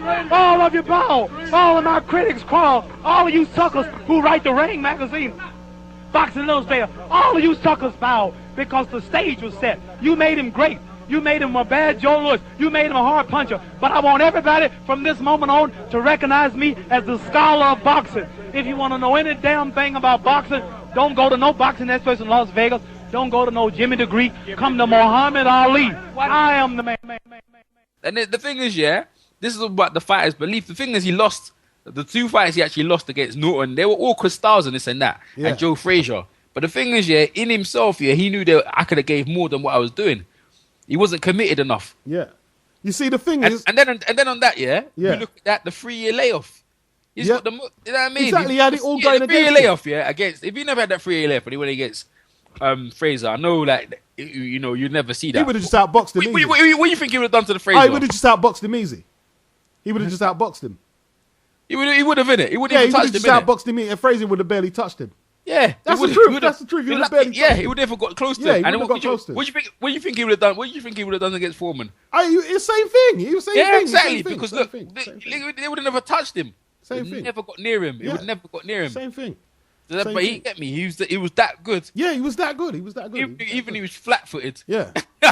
You still couldn't do nothing with him. Yeah, you saw what happened when Foreman fought Jimmy Young and that counter-punching. And Ali was just... And look, in that 3 years, he would have improved so much on other aspects of his game. You know what I mean? They took his title, that was his peak. Yeah, but you know what, yeah? Listen to this, yeah? Because they took that 3 years of him, the reason would happen, because the thing is, yeah, all right, he was in great shape and he was beating challenger after challenger. Yeah. Then we was just talking about his motivation levels. Would he have lost? I don't know, because would he be motivated to sing? And then think of that, would he have retired earlier? Good points. Yeah, would he retire earlier? Because what was, again, we're talking about what would have been his motivation? Yeah. I'm the undisputed champion. No one's it would have been reigning for them 3 years. Yeah. It didn't matter who came on the horizon. They wouldn't have got no money because Ali was still the big star. Yeah. It would have expected to be. It would have been the favorite going into George Foreman fight, the Fraser fight. Yep. And by the time he would have got to, let's say George Foreman, he may have retired before then. Yep. He may have retired just before then because there's nothing else. I'm not going to get him for. I'll let the young guy take the throne. Yeah, he had more to prove. You see, but you make some great points because people say, yeah, this fighter should retire because the game's getting too hard. But that's why they fight for the challenge in the first place. If boxing was easy, they wouldn't have been in there in the first place. That's right. That's right. That's right. That's what the heart of a fighter is one that, boy, is just only other fighters can understand. Yeah, like we could think how they are. Yeah. But in the day, like to lay down, this not in their thing. These are like, you know, like these are modern day gladiators. They don't understand about lay down. They've never laid down in their life. As far as they're concerned, they've always come forward. It's like soldiers. Like some soldiers voluntary.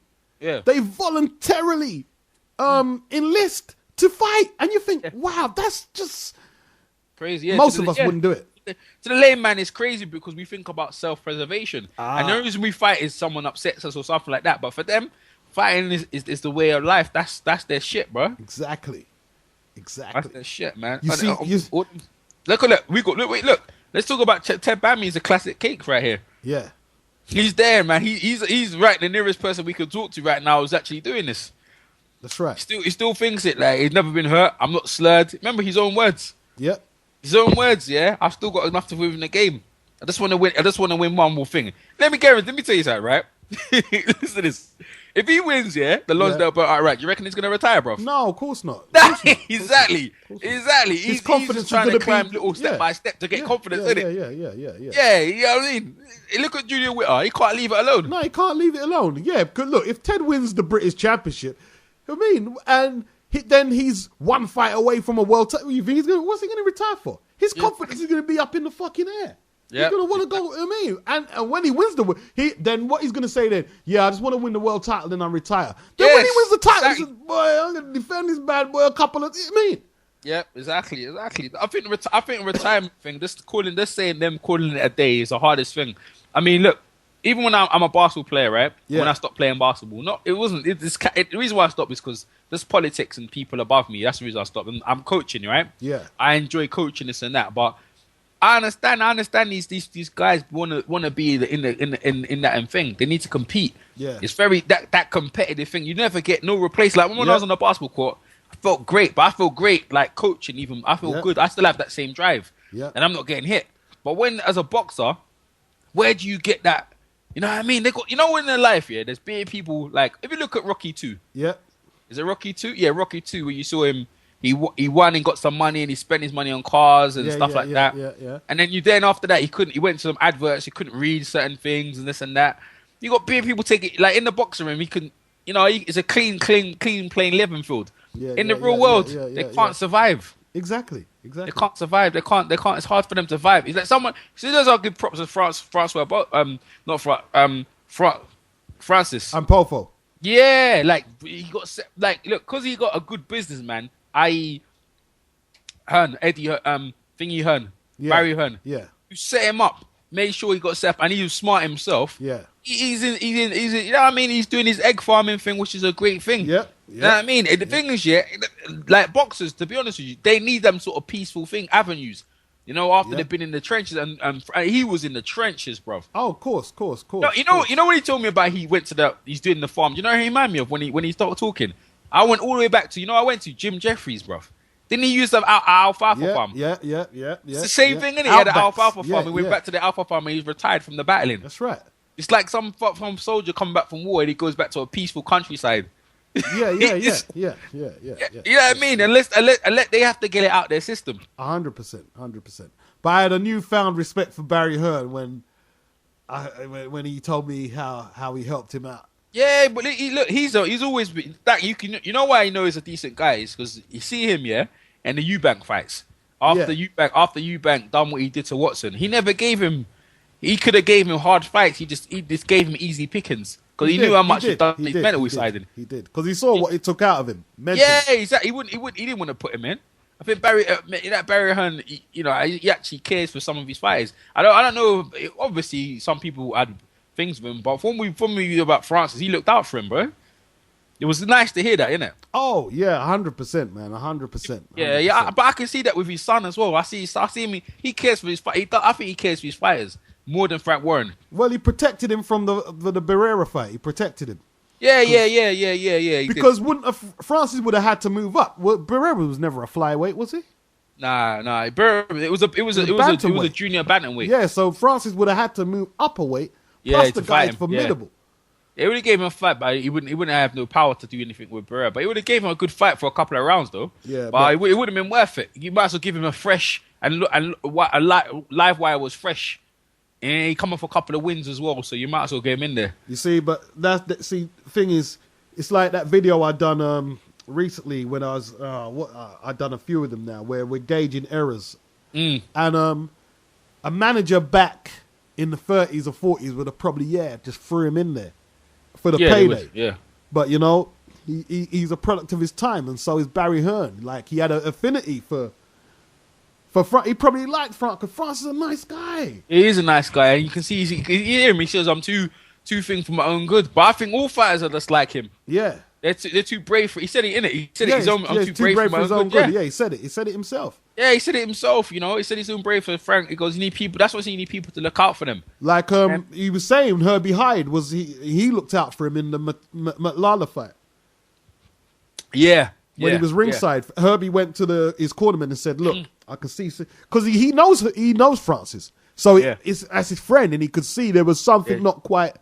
Yeah. Right. He told Barry to stop the fight, but me, when I saw him against Johnny Armour, I knew his last fight he gave in. He didn't want to be there. He had enough of the game. He's Francis is. You see the fighting spirit? Yeah. It's been took out of him. The man's completely at peace. You know what I mean? Well, look at all them bad decisions against Armour. No, them bad decisions against Armour and thing. Yeah, that's what done him. That's what done him in. Yeah, exactly. But of course, all the bad decisions, it killed him. But the thing is, even though all them bad decisions, he still needs an outlet to. He still needs an outlet to say what he means. He don't want to hurt no one's feelings, but boy, he just needs to set the record straight, bro. Oh yeah, he was very diplomatic. He was very. It was us who pushed the issue. Yeah, definitely. But he's happy he's out there, bro. Oh yeah. Of course. He's happy his interview's there. Look, if anyone wants to hear it, you need to interview there, mate. Look, see, you want to hear what I said? There you are.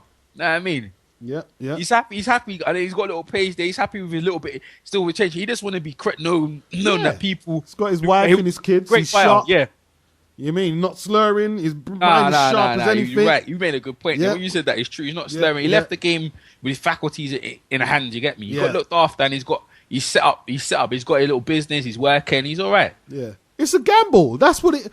Boxing is. It's a gamble. You put your little bit in, and you try to get something out. If you can come out with your health and a little bit of cash, like Francis did, then we're happy for that. But that's all we can do. It's a gamble. There's no guarantees if you go in that ring. No. Like what did Tyson say on that second round knockout record he done with Cannabis? We're warriors. When we go in, we don't know if we're gonna come back out at all. Yeah, that's what he's saying. I mean, it's true, bro. You know what I mean? Bro. But you know what? That's what gets a man up, bro. Yeah, that's what gets a man up, bro. You know what I mean? But did you notice when I asked him the probing question? When Watson got injured, didn't it make him feel any fear? And he just said no. He had no fear. Nah. Nah, he just saw that and said, "That boy, that's him. It's not me, Yeah. mate."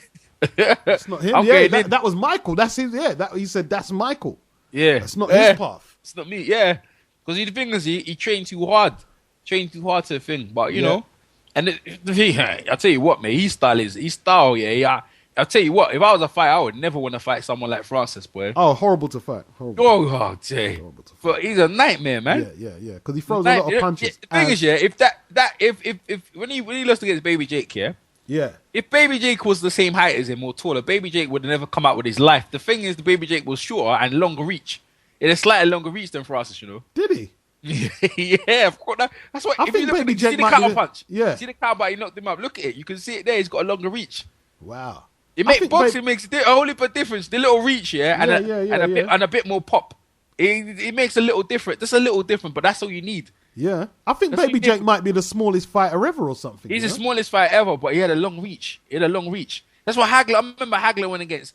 He had a long reach. Alan Minter. His reach was longer than Minter's, and he was shorter than him. Yeah. Thought it was. Remember, Minter said I thought I was out of range, and he was still landing on me. Yeah, and they tried to clinch. yeah. And he was there banging me to my body. He even let me get a chance to rest. Yeah. I remember Minter was looking for refuge in that ring. Yeah, and it wasn't coming. There was nowhere to hide. It was nowhere to hide. It's the same with little Baby Jake. There's Yeah. nowhere to hide. And Francis is the same type of fighter, but it's just that he had a longer reach, and like he said, he was off for a layout, and the mind, you know what I mean? Yeah. He had other things in the background. So he went into that fight.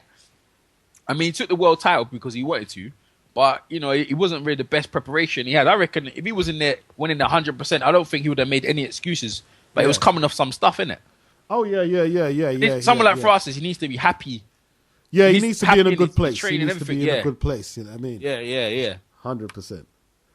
Wow. But another one as well, Bobby Vanzi. I should try and talk to him, you know. Bobby Vanzi, I remember when he beat the Wayne Rigby. Boy, undefeated English boy. Yeah, Wayne Rigby. He bust up Wayne Rigby, boy. No, not Wayne Rigby. Another guy.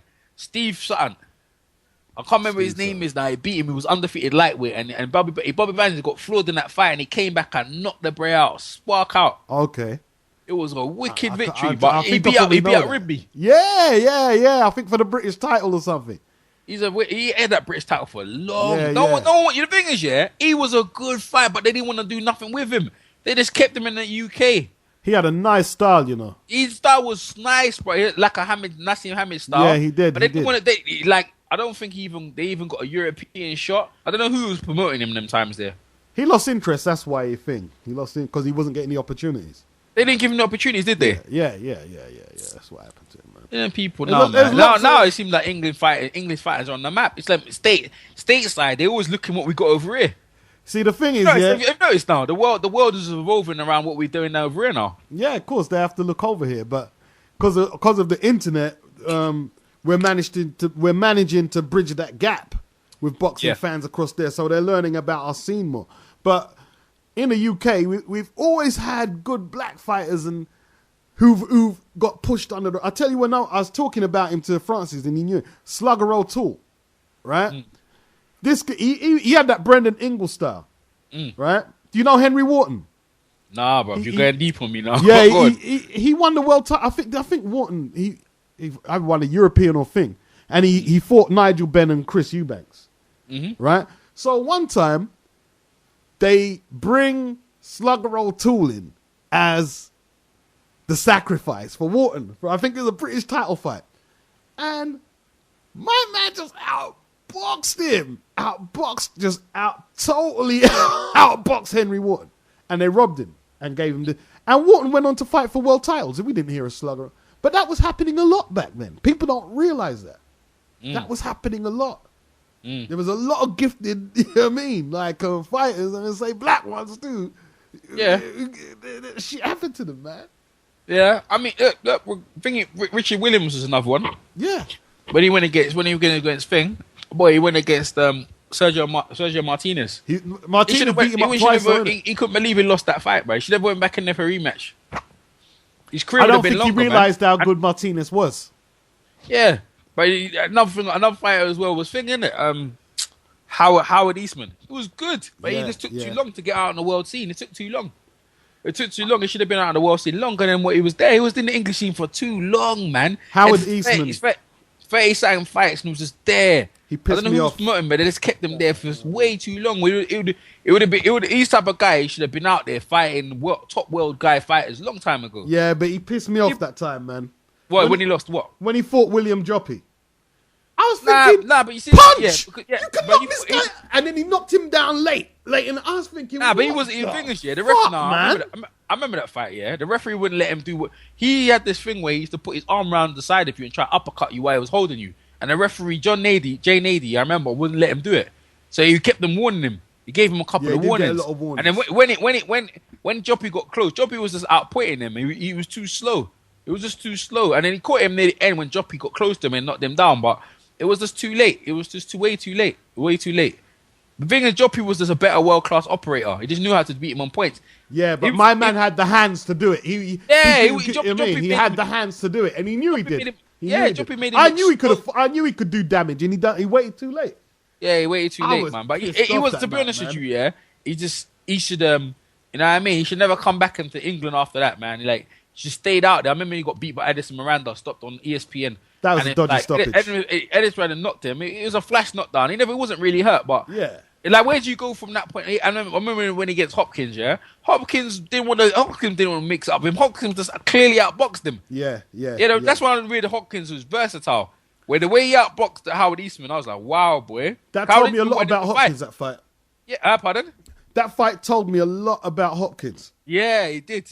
Because Howard Eastman wanted a slugfest. He thought that's what it was going to be. He thought it was going to be a Trinidad thing, yeah? Nah, he went in there and just outboxed him, man. Yeah. He was outboxed him clinically because they knew he was too slow to generate his punches. And the thing is, Howard Eastman, if he was out there, if he was out on the world scene, winning and losing, it would have been a more, you know what I mean? He would have done more better things, but it was out there too late. That's why I see Amir Khan, people gun him and all that. Yeah, he's chinny. Bruv, he's a dangerous guy still, you know. He's a danger because the thing is, Amir Khan. The reason why I say that, all right, he's chin, whatever. But if you look what he's doing before he's losing, not the Prescott one, but against Danny, he was beating the brakes out of Danny Garcia. Yeah, he's got no power in his punches. Yeah. But obviously you cashed him and this and that, yeah. But if they can change little things in him, and he can stay away from actually getting hurt really badly, like his defensive style, he'd be freaking hard to beat, man. Because he's got long arms and he's quick with it. But obviously, as he gets older, he's gonna get hit more because his style, he'll get slower, innit? I'll tell you what, man. As soon as Danny Garcia, I've seen what he does when he's effective. When he lands that big punches, you can see his knees setting to do it. And a good counterpuncher with good hand-eye coordinate is going to see it. They only need a split second to see it. Yeah, right? Danny can be caught, yeah.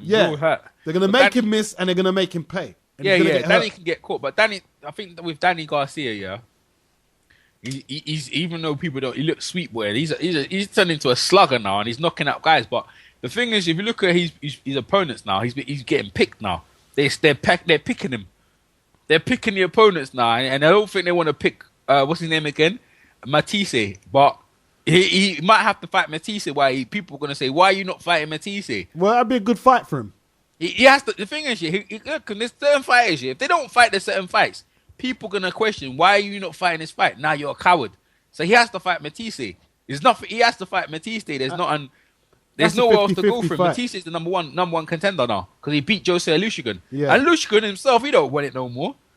Yeah, I'm seeing him on Facebook. I mean, you see it as well. With just chasing gas. He don't want it. Why not? Why not? He needs to rest. Let him rest. Yeah, I mean, give him 6 months. I'll be interested in boxing. He's another one that's been mismanaged. To be honest, I don't know who handled him. They tell him hold up a fart in his ears because I don't know why the heck you left England when you could have. All right, you can get a European shot. Stay there until you got a European shot instead of calling like it was calling like Hatton. It was calling like this name, that name. Get your European shot and make yourself in a position where they can't go past you.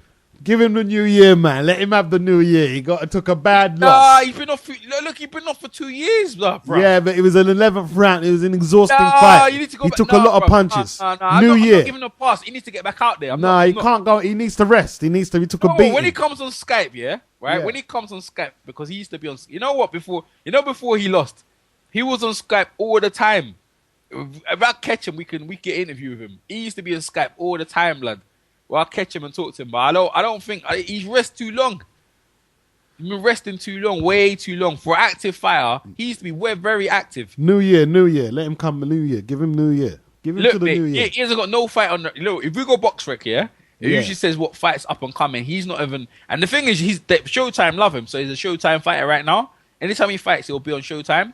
He ain't got no dates, man. There's no dates for him. New Year. I'm rooting for a comeback New Year. Let him chase some gal, man. Let the man chase some gal. What up to you? Let him chase some gal. New Year. He was doing that before. That's what I'm going to tell you. That's what he was doing before. Like, what, before the Matisse fight? Huh? What, before the Matisse fight? He overtrained for the Matisse fight. And he was there underneath big gal anyway. That's what he was doing. And he had excuses like, they don't want to fight me. They're scared of me. Begging for fighting. Come on now. They done him wrong. Thing is, it seemed like he spent all his money. This is what I'm saying. He seemed like he spent it. That's why he needed to fight. Now he got to fight and he's got his money. He's off spending it. The only time he come back is when he wants more money. Oh shit! I don't know. Yeah, that's why he went to fight. He's got his money. He's off. He got all right payday, but that's what he needed. He got fighting on Showtime. You must get decent money fighting on Showtime, innit? I don't think he got major payday. And it was for the number 1 WBC shot. Shit, man. He better put his money away, man, because I mean he's old. He's quite old. How old is he now? 32, 31. Yeah, he's not a youth no more. Huh? He's not a youth. Nah, a big man. No, you know what I mean. So he's a lot of fighters out there. Even I like Vernon Parrish. He ain't got no fight lined up. He ain't fighting after he lost against Jab Judah. Ruined him. Huh? Ruined him, and that was early in the year. But even looking at that fight, he had big gal and he was signed by Don King. Man was like man was chubby from days, bro. But he was doing alright. But until he stepped up, now he's like, I don't want it no more. He got ruined. Yeah, I wouldn't say ruined, but I don't think he seemed like he's lost interest right now. I tell you what, he got caught. As I said, I saw his swag leaving him mid fight. You make me laugh, man. I saw it. I can't deny that. He might come back. But you see, the thing is, when a fighter trades off a lot of mouth like Paris, and then you get humbled like that, it's a lot to come. And I know you don't agree with me. The same thing happened to Nassim Hamid. Yeah. Now Hamid lost interest long time ago. Nah. He lost like listen. There's no what's there to prove? There's nothing to prove. Nah. He unified the division, and now when did he unify the division? He unified the division. He was never undisputed champion. I didn't say that. I said he unified the division. So how could he unify it if he's not undisputed? Unified. Look, before you be undisputed, you have to be unified. Yeah. How does that work? Get two belts at the same time. What belt? 2 belts did he have? He had one belt. Don't mess around. He had a WBO. He beat Boom Bam Johnson for the IBF. Yeah. Yeah. Then he won the WBC. He never had 3 and why he had belts the at once. WBO? He had the 3. You're saying he had 3 belts at once? Nah, he gave up. He gave up the IBF and got the WBO. That's what he was. He kept all the belts he kept. He kept that stinking WBO belt. But then he used to win the IBF. He won the IBF. He won the IBF and WBC. And then he just gave up the other. He never got the WBA belt. But he unified the division. He had 2 belts at one time. But then he just kept the WBO belt. It was easier. It was because the challenges were easier. Well, he had 2 belts. He had 2 different belts. When you get 2 belts, that's unified. And then when you get 3, that's not unified. That's he's a 2 belt holder. Well, I suppose you could say. I'm just telling you what they call it. The unified champion, innit? All right. I mean, you see, he's like some kind that's made up. You know? But at the same time, his real test was against Marco Antonio Barrera. That was his real test. Listen, see him, he gave up long time ago, man. Nah. He thought he could win the Barrera fight. He forgot how to fight, brother. When he went into Barrera, the man forgot how to fight. He wasn't that. He wasn't that. You know what? Yeah, you look. Right, this is how you know he was long time. He left Brendan Ingle, yeah, and he just put on Manny Stewart and Thingy Suarez, yeah. He's fight against Augie Sanchez. This says everything. That's all you need to know. Watch that before you watch the Barrera, and that'll tell you everything. Let me tell you what happened. Right? I saw what happened, blood. I'll tell you what happened. I tell you what. Forget the Augie Sanchez fight, yeah? Right? before he won the title, he was making bad mistakes and getting flawed in fights, right? And he was getting away with jumping in with that shot, and he was getting away with it. And I used to work with a boxer, right, who fought in the same division, and he says, you know something, a Jamaican guy, one day I'm gonna leap in like that, you know, gonna do whatever. And when he fought Barrera, what happened? When he was trying to leap in, what happened? Yeah, but what I'm saying to you is that again, he wasn't the same guy. He wasn't the same guy. Nah, he wasn't the same. No, he wasn't. His style completely changed. Nah, he wasn't the same guy. He lost interest, man. Nah. Yeah, he was. He was getting hit way too much. He got hit by, man was getting hit by jabs, right hands by Jorge Sanchez, left, right, and center. The only reason he put Jorge Sanchez was to square up. Barrera wasn't having it. Yeah, well, Kevin Kelly was all he wanted, look, tell me or not, in that fight, right? All he wanted to do is swing that jab around and try to just throw his hard. Because that was his style. That was his style. It was before he used to. Yeah, because he was fighting limited opposition. That was his style. All right, so what? Kevin Kelly was limited. Yeah, how much times did Kevin Kelly floor him? Well, Kevin Kelly was. I'm asking, was Kevin Kelly limited? No, he wasn't. He wasn't. Kevin Kelly had him on the floor how much times? Yeah, I know, but you said it was limited. Was he limited? Who, Muhammad? No, Kevin Kelly, was he limited? No, I said Hamid was limited. Hamid was limited. How was Hamid limited? He would look. He used to. There was a lot. He didn't like jabbing to get his way. You see? Oh my! This is what I'm trying to say. Yes, he did. He used to leap in with shots. No, he didn't. He used to set up with a jab, and he used to. Oh, you know, I swear, you need to watch Hamid properly, bro. I have watched him properly. He wasn't a jab. He wasn't a conventional fighter. Yes, no, he wasn't. But he used his jab when he gets thing. He never used his jab. He was just waving it in front of Barrera's face. Listen, right? Listen. Yeah. If he fought anyone like a Morales, a Pacquiao, or thing, if you had anyone to that level at featherweight, he would have beat them. No, he would have got sparked. Nah, he would have beat them. He would have got sparked. He would have got exposed. Nah, when he fought Kevin Kelly, if he fought Barrera at that point, or any of them other, he would have beat the. Kevin Kelly's chin was exposed by that time. Look. All right, Boom Thompson, Boom Thompson and man's there, and all the other guys, they're all conventional fighters. And man Medina, he was a tricky guy, bro. Boom Johnson and Medina was not in Barrera's league. No, never. No. The first really elite fight he fought, he lost against. What I'm saying to you, I agree with you at that point. But what I'm saying to you is that when he caught them, right, when he fought them fighters at that time, they weren't shot fighters. These guys are on-form fighters, you know. They weren't no bums at the time when Hamid beat them. After he beat them, it became like that. But before he beat them, they were on form. If you look, you think I'm lying, yeah? You need to look at their winning streak before they fought Hamid. That'll tell you everything you need to know. Everything you need to know, and then look after how many times they lost and got knocked down. He fought them on form. I mean, they're not on Barrera's level. I agree with you, but they were good fighters at the time. I'm not sure about that. I'm really not. You just sure gave your opinion. I'm telling you facts, though. I'm telling you facts. If you could box record and have a look yourself. Think I'm lying?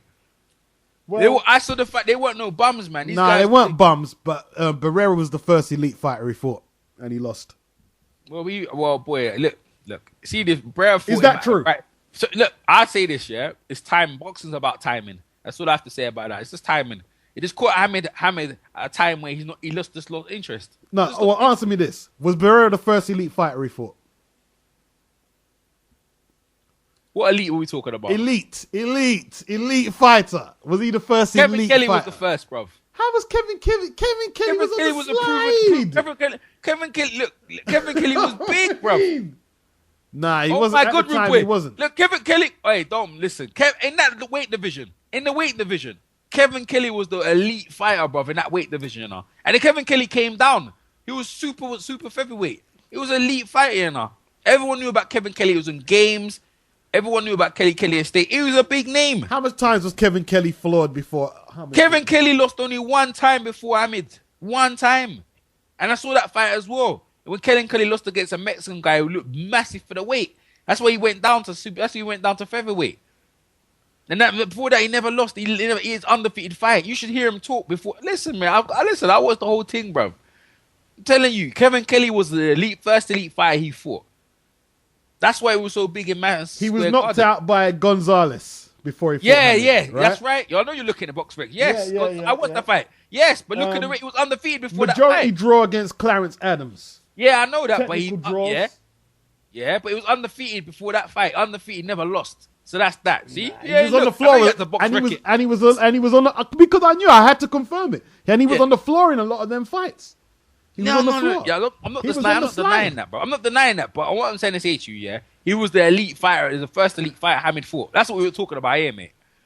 Well, yeah, to you me, have to I think concur with that. That's what I'm saying. In that division, it was the first elite fighter Hamid had fought. I saw a man who got exposed on the night. That's what I saw. Yeah, well, look, and he couldn't believe how hard Hamid hit, bro.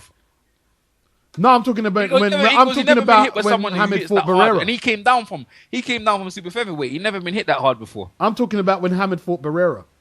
I saw a man. I told you anyway. I saw a man who got exposed. Yeah, listen. I already look. Listen this, yeah, right. And this is why I know this, yeah. When Barrera fought Pacquiao, was that Barrera? I mean, it was Barrera. Was that right? The right Barrera? Barrera was expected to win that fight. He didn't take that fight too seriously. He probably underestimated Pacquiao. There you go. And that's what I'm talking about. Hamid. He didn't underestimate Barrera. Barrera was a Premier League fighter. He didn't underestimate Barrera. That was his biggest fight ever. He did underestimate Barrera. How could Barrera was a bigger fighter name than he was. Why are you talking? Hamid's the biggest name in the division. What are you talking about? No. Barrera was a bigger name. Don't mess around. Hamid was the biggest name in the division. Don't mess around, mate. Barrera was coming up and coming. He's making a big name, and he had to fight Hamid. But Hamid was the second biggest name in the division for him to make his name big. And I predicted Barrera to win. I'm not gonna. I predicted Barrera to beat him. Well, that's fine. I'm just saying it wasn't a Hamid. Nassim Hamid with fair. Listen, if you ask me, yeah, am I a big fan of Hamid? I'm not. But I'm only just saying what I saw. I knew if he fought a Mexican, he knew how to infight and box. He never did that though. But he wasn't fighting the same fighting no more. He changed his style up. You know what I mean? It's not what this is not Steve Robinson. Nah, man. You know what I mean? It's not Steve Robinson now. Nah. This wasn't the right Barrera. That's what I have to say. This wasn't Barrera. It wasn't Hamid. It wasn't the right Mohammed. It wasn't the right guy, man. It's a different guy. A different guy turned up. That's what I have to say. All right. I don't know what guy turned up, yeah? But it wasn't the Nassim Hamid I knew. It was better. And that's to do with, he worked with Brother Ingle. And you really showing it already, yeah? Like Mike Tyson when he lost, when he left Kevin Rooney. Look what happened there. When he went against Douglas. Yeah. That wasn't so much down to Kevin Rooney. It's not like I'm just making stuff out of the air. I'm not pulling. You know what? Give me a joke, yeah? Yeah. If I could ever ask Nassim Hamid, yeah? And we could talk to him, yeah, on thing. I know, but he loves the waffle and that. Just really candidly tell me, yeah, that going into Barrera fight, did you want it, or you just like, I don't really care no more because I've earned so much money, I don't really need it no more. I'll just take this fight and I'll just retire. And I bet you'll agree with me. Because look, right, listen to me, yeah? You see me, how did I know about him and Johnny Armour, Francis Popa and Johnny Armour, that I knew that he didn't want it no more? I know fight, I can tell, bruv. Look, that was Hammer's biggest fight. He was up for it. There was a documentary about it. That's why I know he was up for the fight. That's what I tell you. He never trained. Did you see the documentary? The man never trained nothing. What do you mean he didn't train? Of course he trained. Look at the documentary and tell me how he trained. He never trained nothing. What do you mean he didn't train? Of course he trained. No, he didn't train, man. No, he didn't train. He barely did anything. When that documentary was there flashing his limousine. I'll tell you what. Who's the better fighter? Who's the better fighter? Who? Out of Barrera and Hamid. Right now? Career, yeah. I'm just going to ask you straight. Barrera, of course. All right, okay. Listen, I'm not famous. I'm just telling you, like, you know what I'm saying? How many you mean? He lost to the better fighter. That's what happened. Anyway, you know what? I'm just saying, that wasn't the Hamid anyway. That's what I have to say. I wasn't the Hamid. But anyway, you know, we just keep going roundabout. Yeah. He lost to the better fighter. We're not going to leave that one alone, bro. That one's going to stay there, bro. Definitely. But, you know, he was a good fighter in his time. He was a good fighter in his time with an unorthodox style. You know, definitely. All right, so. so what about this one then? Yeah. So Shane Mosley. Yeah. Who do you want about Shane Mosley and Costa Zoo? Who do you reckon won that fight? When Shane Mosley was a lightweight moving up against. Shane would have beat him up. Yeah. All right. And what about this then? When Zab went in Costa Zoo, do you think when the undefeated Zab went against Costa Zoo, do you think Zab was gonna win? Well, I did. His chin was untested, but his chin got exposed a bit. Yeah, but you know what? I think everybody, you could say that, but what about Costu's chin got exposed as well? I think every fight he got beat up. Look, he got beat up by Vernon Phillips. Look how he did to him. So everyone's Vince Phillips was a good fighter, though. Yeah, I know. He bloody strong like a bear. What he did to him was disgusting. But look what Zab was doing to Costa Zoo.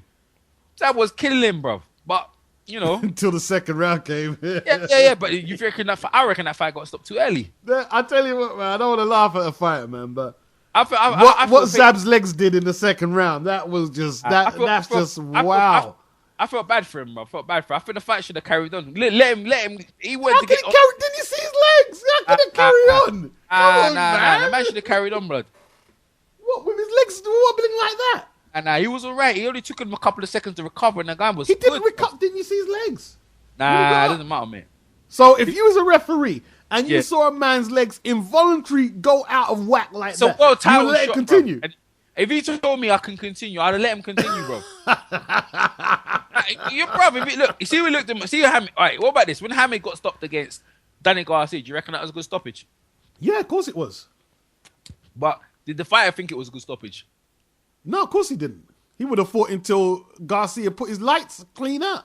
Yeah, but that's it. Let him fight. Let him get his clean. Let him get his clock clean, and let's leave it as that, bro. Look, the thing is, that's why Hamid and them people keep continuing. You have to let it get took out of them, bruv. You mean Khan, not Hamid? Yeah, Khan. Yeah, you have to let Khan get it took out of him. You have to let Khan get it, bruv. If they want to continue like Zab, right? And Zab would have never been how he was that day when he got knocked by Costa Zoo. It would have never been into the fighter he turned into now, where the people think he's weak. You should let him get flattened on his back.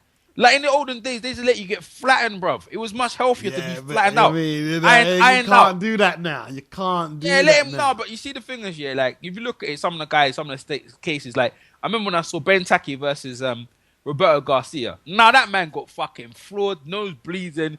Man was doomed. You knew that guy couldn't fight, and he didn't want no more of it either. Morales versus Pacquiao, second fight, knocked down, sat there looking at the ref, looking around, look in his eyes. He didn't want no more. When you see a fight like that, then that's it. They have to concede that they got beat. Can't do that now. This is not the 1940s. This is in the 50s. Can't do that anymore. That's why Alvarado got stopped against Fink. People said, he should have carried on. But he was taking blows, man. Against Rios. Yeah. Nah, that's a good stoppage, bro. That was a good stoppage. I'm not going to argue about that. So you're saying that was a good stoppage, but you're saying that's a good stoppage. Hold on. You're saying that's a good stoppage, but Zab Judah versus Costa Zoo was a good stoppage. Was a bad stoppage. It wasn't because what I'm trying to say, what my stoppage is, the stoppages I'm talking about is where a man's on the rope, he's standing up, You know, Benny Perez when he went against Emil Griffiths. Yeah. Right. My stoppages is the one where you're still standing up. And your blatantly hands are down, and a man's getting 3 shots at you, bruv. Them things are no-go for me, blood. You're nuts. That needs to be stopped. Not a man who gets down, and he stands up, and the ref says, you can't fight. Derek Gaynor versus Diego Corrales, where he gets up, goes to one knee, comes up, stands up, says, I'm ready to fight. Ref goes, no, I won't let you fight. That's bullshit, bruv. Let the man get out of their system, blood. They train too hard, and it's a championship fight. That's just the way I see them thinking. Yeah, and when man goes into the abyss, hour. Listen to this. Listen to this. All right, another stoppage, another kind of stoppage, yeah? All right, because I've seen 2 murders, yeah? All right, I see 2 murders what I've watched live, where I see people get battered. I saw Paul Ingle versus this guy Mabola, whatever. African, yeah, that right? was He got battered for 11 rounds. Yeah, he did. 11 rounds. He did. Right? Man should have sat on his belt, sat in his corner. His corner should have stopped that fight. They let him go out. Them things there are no-go, right? He didn't get murdered, though. He's still alive. No. But what I'm saying is close. Yeah, right. Close to death. Yeah. Right? And you're right. I saw this guy called Alcazar from Panama. Yeah, and he went against Fernando Montiel. the little Mexican guy who Donaire knocked out. Okay. And that guy beat him, and gave him brain hemorrhage. The man died on the plane going back, bruv. Right. The man was getting battered all the way through the fight, bruv. And then even when he stopped, he was still standing up. The guy got a blood clot in his brain. It's the ones who are standing up and still getting punished while they're still standing up. Not necessarily the ones who get clean knocked. The ones who get clean knocked down, nah. Like if you look at Watson when he lost against Eubank, he was more or less on his feet when he stopped. Them ones when you just getting beaten to the pulp, bruv. So would you stop Watson versus Eubanks? You wouldn't have stopped that. You would have let that go on, innit? What? No one saw that coming. The last round, even look at Jeremy McClellan versus Ben. The man was started blinking, bruv. Everyone remembers the blinking. Do you remember? I remember the blinking, What the fuck is that, bruv? That needs to be, bruv. That needs to be stopped. What the fuck is he blinking for, Doctor? Doctor, what's he blinking for? A doctor would have told you at the time that there's something going on in the brain. Fucking hell, bruv. The man was blinking and the doctors never said nothing. Like, that's normal. Like, these, you have to gauge them sort of thing that doctors come up with the torch in the eye. What the heck you putting the torch in the man's eye for? Can't you see already the man's not right? If the man's eye's all googly, he's googly. You don't need to put a torch in the eye. Some of them doctors don't know shit, bruv. But Paul Ingle said if he had the choice, he'd still fight. Yeah, I remember that interview. But yeah, of course he would, because he's a fighter. Again, we covered this ground already. Fighters are the last one to tell you that they're done, mate. They're the last ones. They're the last one to know that they're done. Thingy right now, I saw what's his name again? Major Taylor will be on it now. You think he'd still fight now? Yes, he'll fight right now. Damn. He's still right now. He's still fighting right now. Can't lift his hand up. Can't even lift his hand up and they still get in there. See, but a lot of them fights where fighters get injured bad, it's not actually that one fight. It's accumulation from sparring and other fights as well. There man. you go. That's what I'm trying to say to you. That's what I'm talking about. That's what I'm talking about. Amir Khan and some other people. I mean, Amir Khan, them people. Yeah, this is why they continue. You know what I mean? It continue. If he got knocked spark out, he'd have probably retired a long time ago, bruv. If he let Danny Garcia spark him out cold, right? Yeah, but Brendan Prescott sparked him out cold. Huh? Brendan Prescott sparked him out cold. Yeah, but he had excuses there, but management and all that, and this. Yeah, but he's young. You can make excuses when you're young, not when you're bloody. Not when you're expected to win certain fights. No, you're not. Danny Garcia wasn't a big. Amir Khan was the biggest name that time.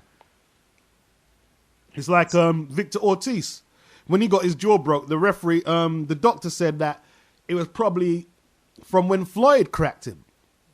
Yeah, it's probably bashed up from Floyd cracked it. Yeah, that time when Floyd hit him in his jaw. Yeah, he deserved it. The bitch. Look how he tried to headback man. Bitch, Floyd give him that 2-piece. You're probably right about that. That's actually that's a very good point. Floyd fucking probably done it in from then, innit? But I'm not sure about that. Yeah, because you're right. Because you remember the interview, he was there talking doomed up with his mouth. Yeah, but the thing is, Floyd hit him with a right. Lopez hit him with a left. Nah, but you see, the left would have hit the right side of his jaw. No, but and the right would have hit. The whole jaw must have. When he hit him, the whole jaw and his mouth was open. Remember, no, you know in boxers, if you don't shut your it's jaw, then your jaw gets dislocated. He probably dislocated it, and then Ortiz, and then Lopez like dislocated it even more. Yeah. You know what I mean? Because I remember when I got punched, when I was doing amateur, my mouth was opening and my jaw's still doomed now. Once guys hit me, my jaw, I can't shut my mouth for a bit. Okay, so you still nah, only if I get into a fight. If someone hits my jaw moves. Okay. Only slightly though, Shit. It goes back to normal, but yeah, you know what I mean. Damn. But what that you wasn't clenching your gum shield properly? Yeah, I never had a gum shield. And you was fighting amateur? Yeah. Damn. Never had a gum shield, brother. I didn't think about it, bruv. Was that a proper amateur fight? Nah, it wasn't a proper. It was just a sparring. Actually, it was a sparring. Oh, I think so. I thought so, man. Sparring. I didn't, and then that's what I learned. I have to breathe up for your nose and everything, blood. I didn't know that. Man, let me my jaw, blood. Yeah, you got to learn. See, people don't realize, man, you got to learn how to clench that gum shield and everything. Yeah, of course. You see what I'm trying to say? So I understand how certain things is, man. I understand how certain things is, but get me. Get caught on that jaw, bro. Yeah. Also, you're right. You know, you made a good point. I didn't see that angle still. It's true. It's accumulation from the fight before. That's why I say Derek Chisora done. He's stopped calling. Hatton's done. Hatton's going to get knocked out, bruv. I tell you what, man. Hatton, I don't think he's going to be, because the Pacquiao knockout was scary. I don't think he could psychologically recover from that. Again, let's look at Mayweather. What Mayweather did to him. Yeah, it was there. It was there. Mayweather set the whole thing up for him to get done like that, you know. But he still had a bit of mouth after the Mayweather fight. It was a fluke. Because it was the first time he ever got laid out. It's a prick, innit? But he wasn't a prick after. He internally went mad. He went crazy. Yeah, and I'm saying he went crazy. You know why? Because he went crazy because they didn't allow him to fight again.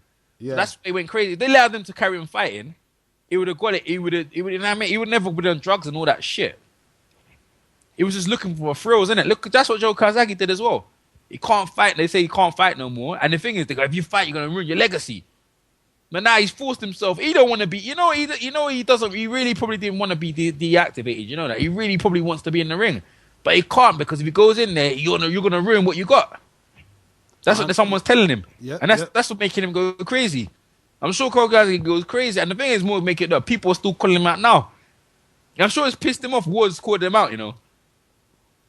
Who if Kazagi was at his peak? He's getting clean. His clock is getting clean, bruv. He'll get his first loss out here, bruv. Do you think? What about at his peak? Do you think he'd have a chance against Wood? Yeah. If at his peak, he would have. But it would have. I think at his peak, he'd have a better chance. He'd have a better chance than he would now. But like he said, he probably still want to fight. He's like, who the frick is him running his mouth to me? He's crazy. The thing is, he's like, I'm undefeated. I've left the game, and man's just being still disrespectful to me, and I'm still not getting my credit due. Yeah. I'm still not getting my props, blood. That's what could force Joe in the ring. That's what I'm saying to you, bro. That's what I'm trying to say to you about your recognition, about your rep. Box, it's like a man on the street. Man knocked me out on the street. Man still talking about that time you got knocked out. Fucking up, bro. Yeah. For real. Man, I drive you back in the ring. What do you think the white hope shit? That shit starts, you know. That's why that Pacquiao and the Pacquiao Mayweather, if they don't freaking fight, they're gonna be rid the whole of their. They're gonna get rid. Like if you look at Mayweather and Cotto, Mayweather was getting riding all day. Like, why you fight Cotto? Why you fight Mosley? Why you fight Thing? Why you fight Thing? See, but the thing is, people always going on Floyd. Why didn't he do? But even Cotto said there was never a fight like that even mentioned. Cotto said, and Cotto wasn't looking for the fight. Yes, he was. It was mentioned. Bob Arum could have made that fight a long time ago. They were both in the stable for the longest. What, Cotto was asking for that fight? Yeah, who was asking that for it? Was Cotto asking for that fight? Nah, Bob Arum, no, Cotto wasn't. Cotto was just doing whatever Bob Arum wanted. It was the fans saying it, but Cotto was saying Cotto was in no rush for that fight. Nah, when Mayweather left top rank, then Bob Arum said we want that fight. You see, it's easy to say guys like Floyd are ducking, and I'd say now that a lot of people want to fight him because they've got an opportunity to make money. But let me tell you this, right? 6 years ago, do you think all these fighters wanted to fight Floyd? They didn't want to go in the ring with Floyd because they know the fuck what he can do. A lot of them didn't want to go in there with him as well, right? And it's too easy to. I think because he's been the top boy for so many years, it's easy to go in on him. But Cotto didn't want that fight. A lot of people, Oscar didn't really want that fight. Yeah, Oscar did. Not for a long time, he didn't. Nah, but Oscar's a pussy from there, innit? You know Oscar's a bit of a pussy, innit? He's just a money. Oscar's just money. He's just money, innit? He fights big fights. He does fight big fights, yeah, but he's a bit of a pussy, bruv. Everyone knows a bit of a pussy, though. You know what I mean? Yeah. You look at his resume. He fucking got beat by Ike Corte. Yeah, and he said, allow this. That's what he said. He started, I need to change my style. Then he lost against Trinidad, and good, because he lost against Corte. Yeah. Then he thought, I'd take, okay, I've done it. I might as well fight a lightweight. Shane Mosley. He thought he'd win that fight because the guy was coming up from a lower weight. If I was a boxing coach, I would get tapes of Ike Corte and tell the young fighters to study his jab. Yeah, so would I. But the thing he does that, though. Yeah, the dread jab. Yeah, it's dread, bro. Yeah, but don't you think that's how Cotty fights? But fights the same. Yeah. Fights the same way. He fights the same way. He's just too protective. He don't give nothing away, and he's there licking it on you, laying it down on you. I mean, Winky Wright was the best of that, though. Winky Wright had the same style. Oh yeah, definitely. Winky Wright had the same style. Winky Wright was dark blood. Forget that blood, but it was boring. People, you're labeled boring. It's not boring. The man don't want to fight. That guy was bad. I remember the first time I saw Winky. He was more exciting than Bernard Hopkins, blood. Who, Winky Wright? Yeah, but it's just that he didn't knock you out. He didn't have. The thing is, what if you look at any fan who doesn't know boxing, right? Yeah. Right, or it's any sport. Like in basketball, we have to dunk. In baseball, you need to have a home run. In boxing, you need a knockout. I ain't watching you. What the heck am I watching? It's only boxing fanatics or what I love. Like Ali, yeah, could talk up a good fight, yeah, but his hand speed, this and that, but he can beat you, blatantly outpoint you, but he tried to knock you out if he could. He really did try and knock you out, and people could see he was trying it. Guys you just hit, yeah, and they don't knock you out. What the heck am I watching him for? Even when I was young, I ain't watching no one. That's why Mike Tyson drew so many fans back into the sport. Man was knocking people out, blood. It's what people want to see. They don't care. They just want to see someone rolling their back, bruv. I think people who don't know the sport want to see that. Nah, I know, but this is what people know about boxing. Even early in days, they just want to see people lay out on their backs, bruv. Even when we see, wow, that was a sick knockout. I enjoy fighting like Mayweather. You enjoy Mayweather, right? Because Mayweather, but I enjoyed him when he knocked people out. I enjoyed him better when he outboxed you. But like, look, which performance you prefer? The one, Mayweather against Baltimore, right? Or Mayweather against Arturo Gatti. Tell me which one you prefer. Well, he done the same. No. You have to keep putting it in perspective. I have to put that in perspective. What you going? He done the same thing he did to Baltimore, but he knocked out Gatti. Yeah, That's but the thing. Baltimore had a lot of better chin. Nah, I know about that. But what I'm saying is, I'm talking about people. If you look at the fans, that's what really got fans on. He knocked him out. He knocked him out at the end. He done all them flashy stuff, but then he knocked him out at the end. But that was just a showcase fight. Yeah, I know. But what I'm saying is, that's what people want to see. The real fight was against Baltimore.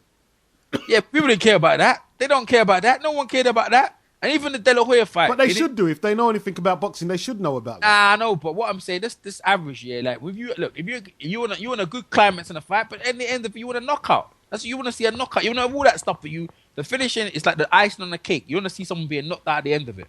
Then that makes it a wicked fight, blood. Like, look. Alexis Arguello versus Aaron Pryor. Yeah. It's a bloody war, and then you see a knockout at the end. That's what it is. It's Amir Khan versus Garcia. Then you see a knockout at the end. Yeah, like, look, Amir Khan will go down. Yeah, if anything, it's one of the most exciting fights ever to come out of the UK. Ever. Maybe that's not a good tag. But blood, I don't think anyone's ever been so excited as him. And Nassim Hamid was very excited because he knocked out. But Amir Khan's fought better opposition than Nassim Hamid. Fought better people, you know. Yeah, he has.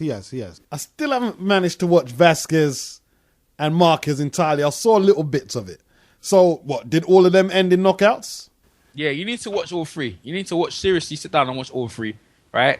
And watch it. So, so with Marquez and Vasquez, are you saying they're only good fights because they were stoppages? Yeah. It's just this way it is. Look, Corrales and Castillo. Fuck, great fight. But then they had a knockout at the end. That's what it is. You want to see a knockout. All right, Barrera and Morales. There's no stoppage yet at the end, but people are happy there was a knockdown in the fight. They want to see a knockdown. That's what it is. If you've got no knockdown in these fights, in these great fights, yeah, look, Hagler Hearns, yeah? Yeah. What's that? What is that? That is a flip. Look at that. Back on foot and then a knockout at the end of the day. Whoa! People off their seats, bruv. That's what they want to see. Mike Tyson, yeah, versus Trevor Burbrick.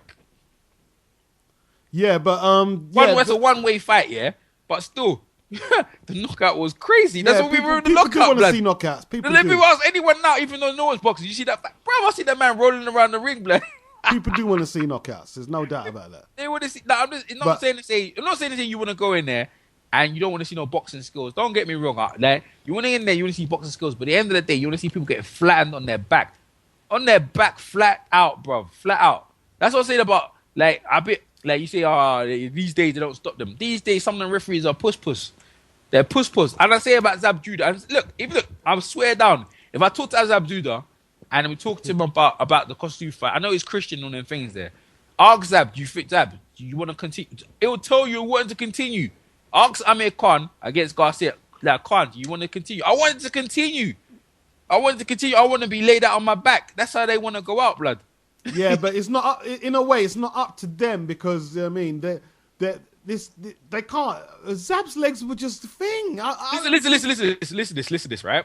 Remember we talked about guys who want to go out on their back here. And let's talk about the other day where we saw two people walk away from getting a beat. Tony Bellew, Edison Miranda. See what I'm talking about, bruv? Well, you're not even hurt. And you're like, I don't want it no more. What, you And don't, then- so- but Miranda was hurt. Pardon? Miranda was hurt, though. It wasn't hurt. He didn't want no one. He didn't come bothered no more. It wasn't hurt. What hurt him? None of them punches hurt him.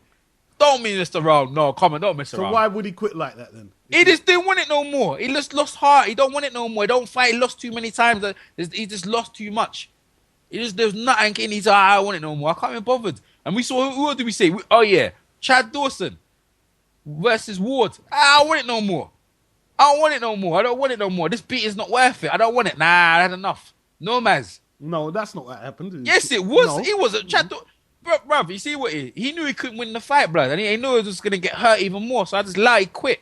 Yeah, That's but what happened. no. He started Yeah. well. What? He started well. I'm not saying I don't understand that, but I'm talking about the climate of how it finished. and Oh, everything. right. Yeah, the climate. Yeah. I agree. But I'm not saying look, Eddie Miranda would start well against Belly. I'm not saying. I'm just talking about guys who don't want it no more. They see it happen. They could see if I stay in this, I'm gonna get really hurt. See, that's what I'm saying. Let the fighter decide what he wants to do, man. That's what I'm saying. You think that it should just be down? So, but Yeah, some like see that one against Brandon Reece. Yeah. When a man's hopeless, no, you have to be stopped. Man hopeless. If your arms are down, a man's slugging, you're not putting your hands up. This fight needs to be stopped. If man's getting a 6-round beating, 6 rounds, it shouldn't even be 6 rounds. 4 rounds, you're getting battered. The fight needs to be stopped.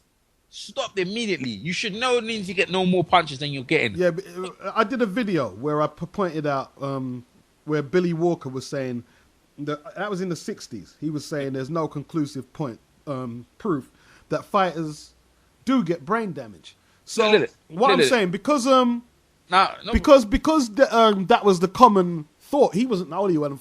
They used to let fights go on further, living in that ignorance of that was the case, that it wasn't a thing. But now in 2012, where we know that there is a correlation between punches and break, we can't do that. Boxing would get banned.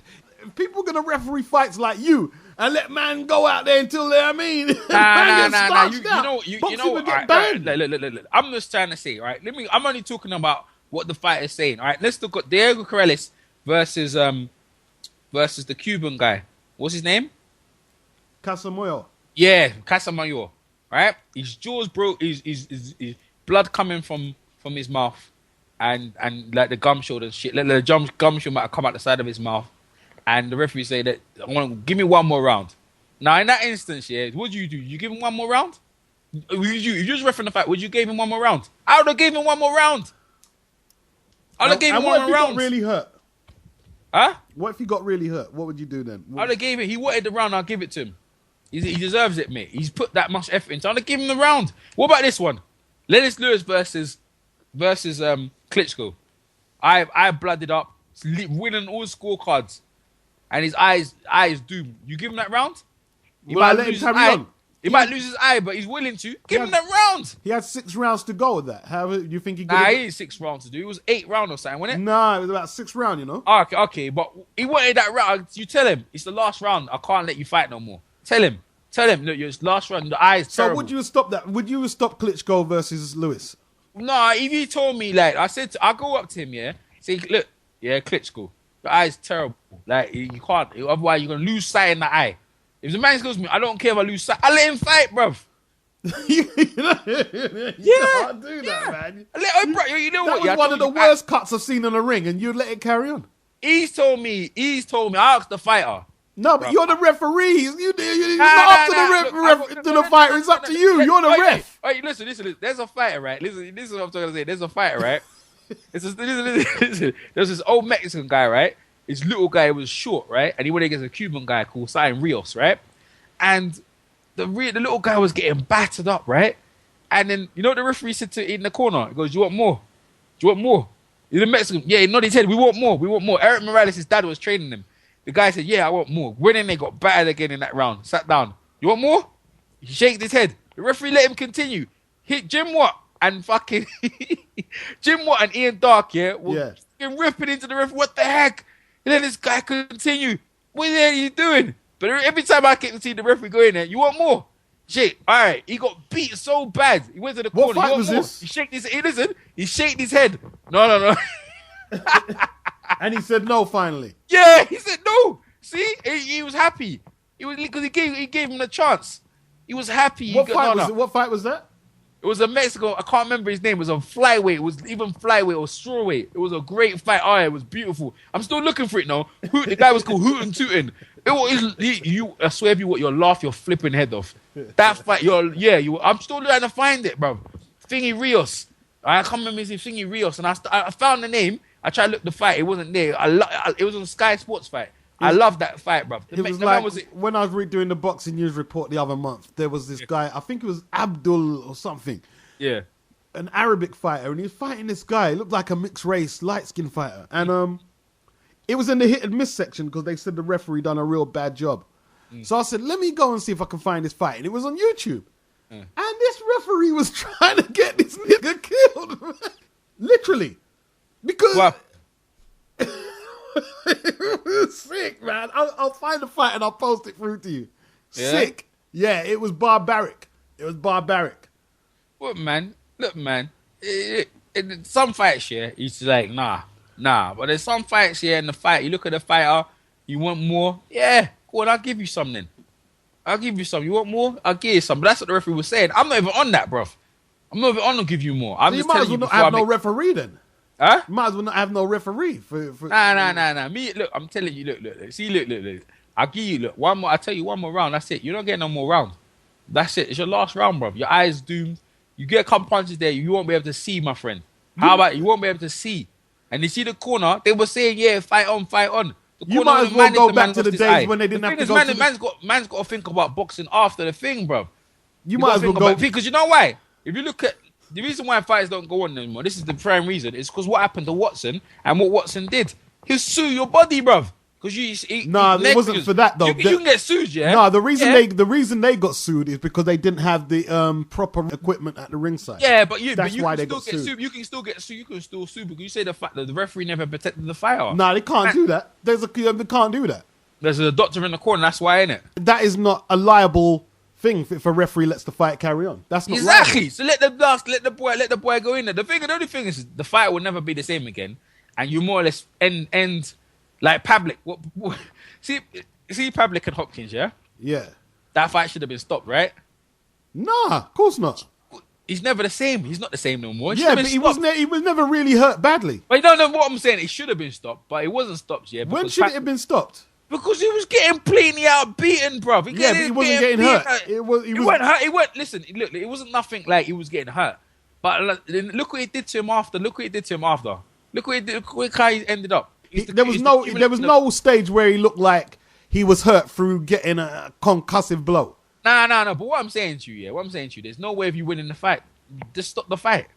But then what I'm saying to you is that if I stop that fight, people would have killed me. Now listen, people would have killed me. This is what I'm trying to say. But the long-term damage is probably going to be much more, and it was more than someone getting knocked out quick. If you get knocked out quick, you're all right, blood. No, but you see with boxing, look, Mildred Taylor, right, and Chavez. Look at that. This is what I'm saying. He got a slow beating. Yeah. This is the worst one. And he got knocked out.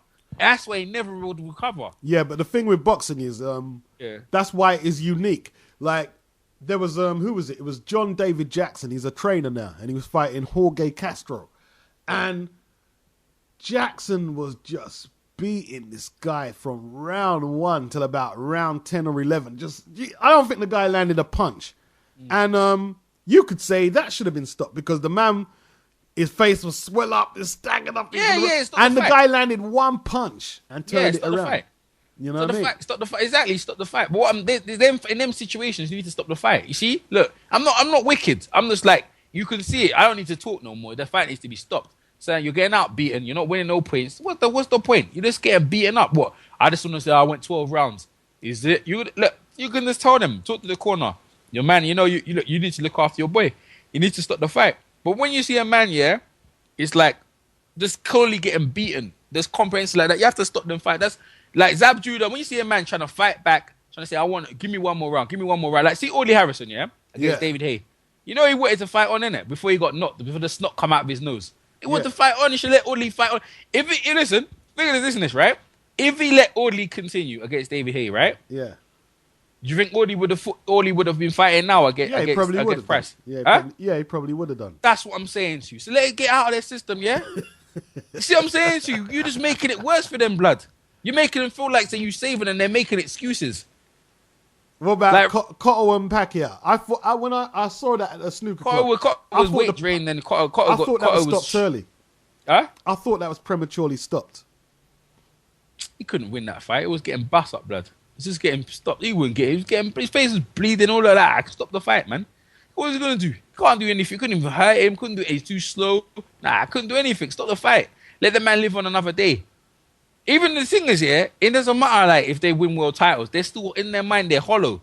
It's like in them, I'm hollow. I'm hollow inside because I win another title. That's just not another notch, but I know I can't beat that guy again. I can't beat that guy. It's horrible, you know. Boxing's horrible. You know, people have to live with these stuff, man. We walk around, we can talk about it, laugh about it, but these people have to live with these scars, bruv, on their head. That's why, like, boxers, like, see, like me and you, we make these videos, yeah, and we talk to them. We give them a chance to air their views, and with no... The thing is, with Francis, yeah, two black guys talking to him, yeah, candidly about his career, right, and knowledgeable as well. And the thing is, yeah, when he asks us, right, the question, what's this for? Because he knows that, you know, you could take advantage of him. And this is what I'm saying about boxers, yeah. It's so easy to take advantage of them. And at the end of the day, yeah, certain boxers, yeah, they you know, they can easily be taken advantage of because certain people, they don't trust certain people. So you have to look out for them, you know what I mean? It's so easy for them, but these guys are the cold warriors, man. You know what I mean? Sorry to cut you. I'm going to help sort of... Doesn't that just mean some fighters are a little smarter than others?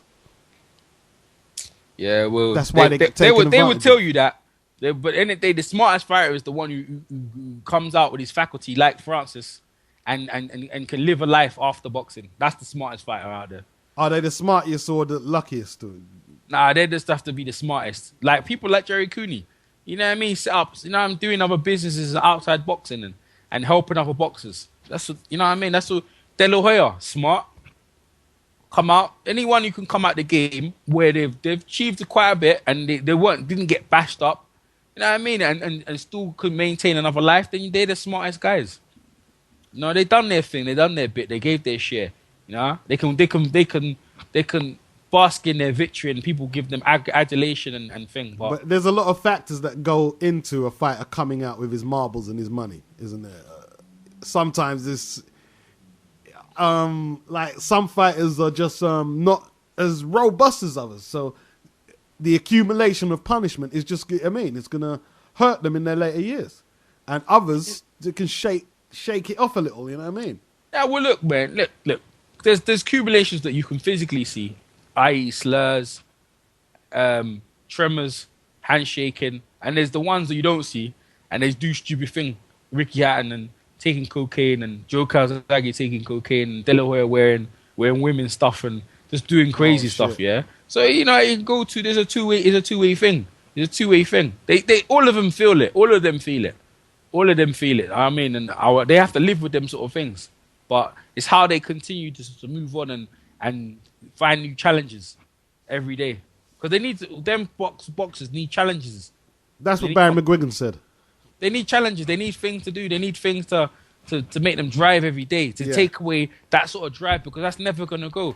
They have that up and get and go. I remember what they were saying about to Frank Bruno. He had the thing, I need to get up and run every morning. Know what I mean? But there's no fight at the end of the day. It's hard. Of course it's hard. That's what he's saying. Is every day I'm ducking and diving, Frank Bruno. I'm ducking and diving. Every day I got to wake up and I run, I train. But I know there's no fight at the end of the day. I can't fight no more. But I have to keep moving. I can't, you know what I mean? Yeah, because that's probably what losing the spotlight. I think that could have sent him into his spiral of depression, where he ended up in a home and that. I think that and his wife. Yes, here we go. Here you go. There's nothing with boxers here. Choosing a wife or just choosing the wrong wife. But the thing about boxers, everyone leaves you. See, all this adulation, all the attention you get, eventually it's all gonna go. And then what happens then? Yeah, when you're not number one. Yeah. Like Mayweather's that's why Mayweather, it's like, what I need to fight now? I'm number one. It's like Mayweather, he knows that every time he goes in the ring, there's a chance he could lose. There's a chance he could lose. That's why he trains so crazy. Yeah. But there's a chance that I could lose, and that's why he go, I ain't losing. I couldn't live because he couldn't live with losing. Yeah. And then you'll see Mayweather turn into a Roy Jones and all the others. I don't see him doing that. Yeah, you could. Yeah, you would. You would. No, You see, because Roy's always fought. His uncle and his dad would do the same thing. They would just keep going on. No, I'll tell you why. Because Roy always fought relatively quite regularly. Yeah. Floyd doesn't. I don't see him doing a Roy Jones. No. But I'm saying if he lost. Nah, I don't see him doing that. If he lost, he would.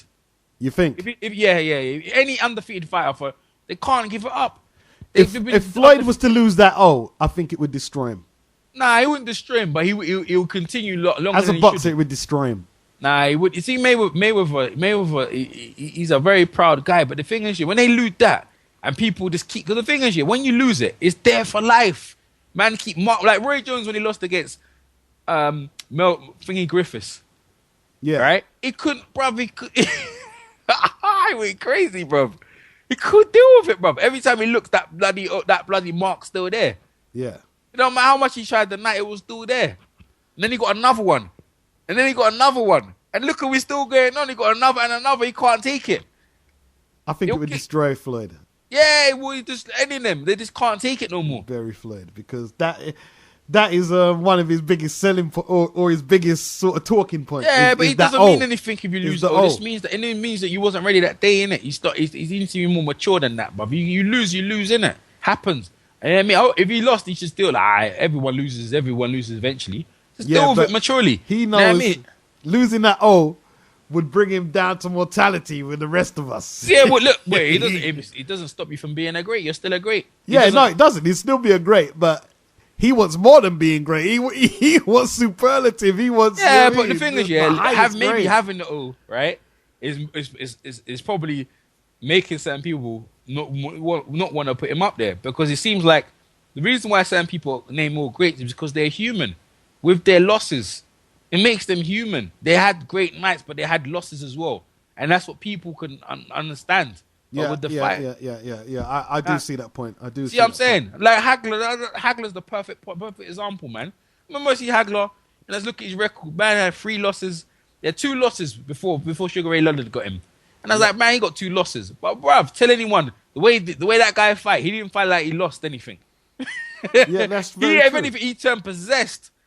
Man turned possessed. And then the last hurdle, where he could have won and went into the sunset, he probably didn't do what he was supposed to do. Nah, I mean, he didn't do. He could have rubbed him the scorecard, but he didn't do. He was too slow. He was too slow. He fought as an orthodox when he was a southpaw. Yeah, that was a mistake. Exactly. So I'm saying, why would you do that? I thought he won the fight, but he was too slow on the night. Yeah, exactly. He got outsped. People can argue. People argue he lost. Fair enough. I'm not going to argue about that. Right? But the thing is, in the last hurdle, you should have did what you're supposed to do. It's like something. You know what it was? It was a John Beast McGarvey fight where Leonard heard him say, "That's it. I feel like I'm ready to retire." When he heard that, he knew he could just jump in there. Yeah. Now he fought Leonard, and he goes, "Oh, I got Leonard fight. I finally got it." Leonard's smart. I got you. And then he should have had a 15 rounder. Nah, let me make it. Then he goes, "Nah, I need it 12." Oh my! So you gave everything. He goes, "He won't even go 12. I'll beat him in 3." Yeah. Man, thought he could just mess around with him. What was he doing, man? I was fearing for him in the build-up because somebody asked him how the fight would go, and he said, it depends how I feel in the day. I might just even try to outbox Ray. I said, that's Ray's chance in the fight. See, there you go. Exactly. So he done it to himself. He couldn't afford to have been saying that. Ray's a master boxer. Yeah, see, the thing is, Hagler used to have the business. That's the thing we like, man. It was all business. Yeah, build and destroy. I'm going in war. That's on my mind. War. Remember that talk against Hearns? Yeah. That's right. That's all I see is war, and that's what people knew him as. Even Sugar Ray Leonard, he was just going in there. He probably thought he was going to get his clock clean, but then he realized he just got his confidence and more confident. He got into Hagler's head. And the crowd was behind him as well. He got into Hagler's head. He got into Hagler's head. And boxing is just as much psychological. He did get into Hagler's head. The thing is, you know what's worse than that? You know what was worse than that? Yeah. Then he had to be begging for a rematch and he never got it. It's the worst, man. Yeah, Ray ran, bro. Ray did, that's it. He done him in history. Ray was off. Never see Ray in the dust light. Ray would never give him another chance. You think you give Hagler another chance at you? That fight's horrible, Ray, man. that's what banned him up today. You know that. That's why you don't talk to Ray. Yeah, Hagler's still Ray, mad about Ray that. doesn't care. I don't care. I ain't trying to be your friend. Like I want you to. Like Hagler talks to everyone he used to beat. That's why he can be friends with Hearns. Yeah. He can be friends with Duran. Yeah. It's true. That's true. He can't be friends with him because he still up to now. He still wants to fight him. He actually still wants to fight him right now. And in your life, you'll never get a shot. That's what I'm trying to say. Man has to live with that shit, blood. Just look at it. Yeah, it's true. And Hagler has really struggled with that shit. Frazier struggled with the Ali losses as well. Yeah, well, Frank, more to do with the stuff he was saying about him, man. He couldn't take it, man. The thing is, when he beat him, he still didn't give me no respect. And then after that, then he beat him, and he just get. The thing is, boxers crave for their respect as well. You beat me, I get respect. That's why they shake their hands. But Ali did give him respect when he beat him.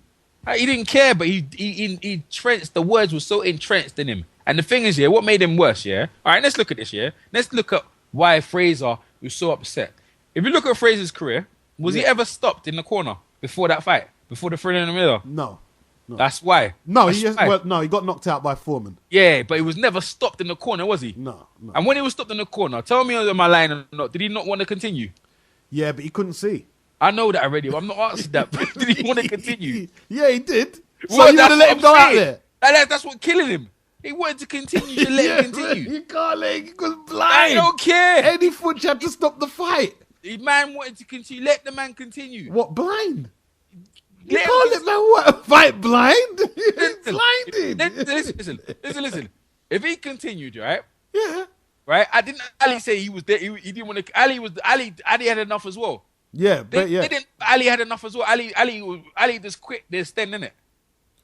Ali quit at that point. Did you know that? Well, no, he wasn't going to quit. No, that's he what quit. they say to make a story. He was that's not true. That's not true. Yeah, he quit. No, he wasn't. No, he didn't quit. No, he was still throwing punches. No, but he was ready to jack it in. Nah, they say, but no. He was up ready to fight. I'm only going by what he said. I'm saying, he was up ready to fight. He was in a bad condition though. Yeah, I understand that. The man, yeah, should let the man continue. If he let him continue, right, and he went 15 rounds, right, I don't think Frazier will hold a grudge like he did. It's the fact that the man made him get stopped by someone, and he couldn't stand him, and then he had to live with that shit. I got stopped.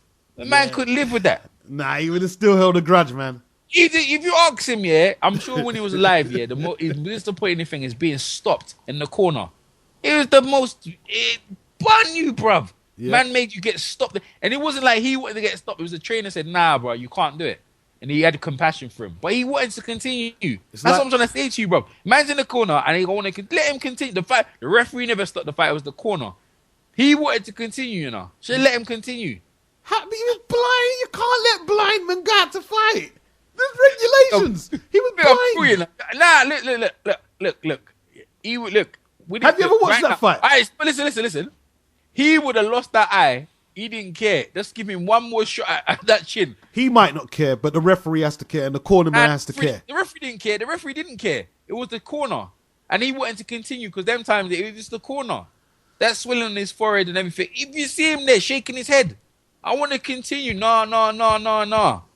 Frazier looked like a drunk. I don't care. Rounds, listen, yeah? I don't. Right? Ali couldn't see. He couldn't see. Doesn't matter, man. If you said to, I would have let him continue. And the referee, when his corner said stop, I said, nah, he wants to fight. Let him fight. Yeah, it's like when Jake LaMotta said after Ray Robinson stopped him that time, you still couldn't drop me, Ray.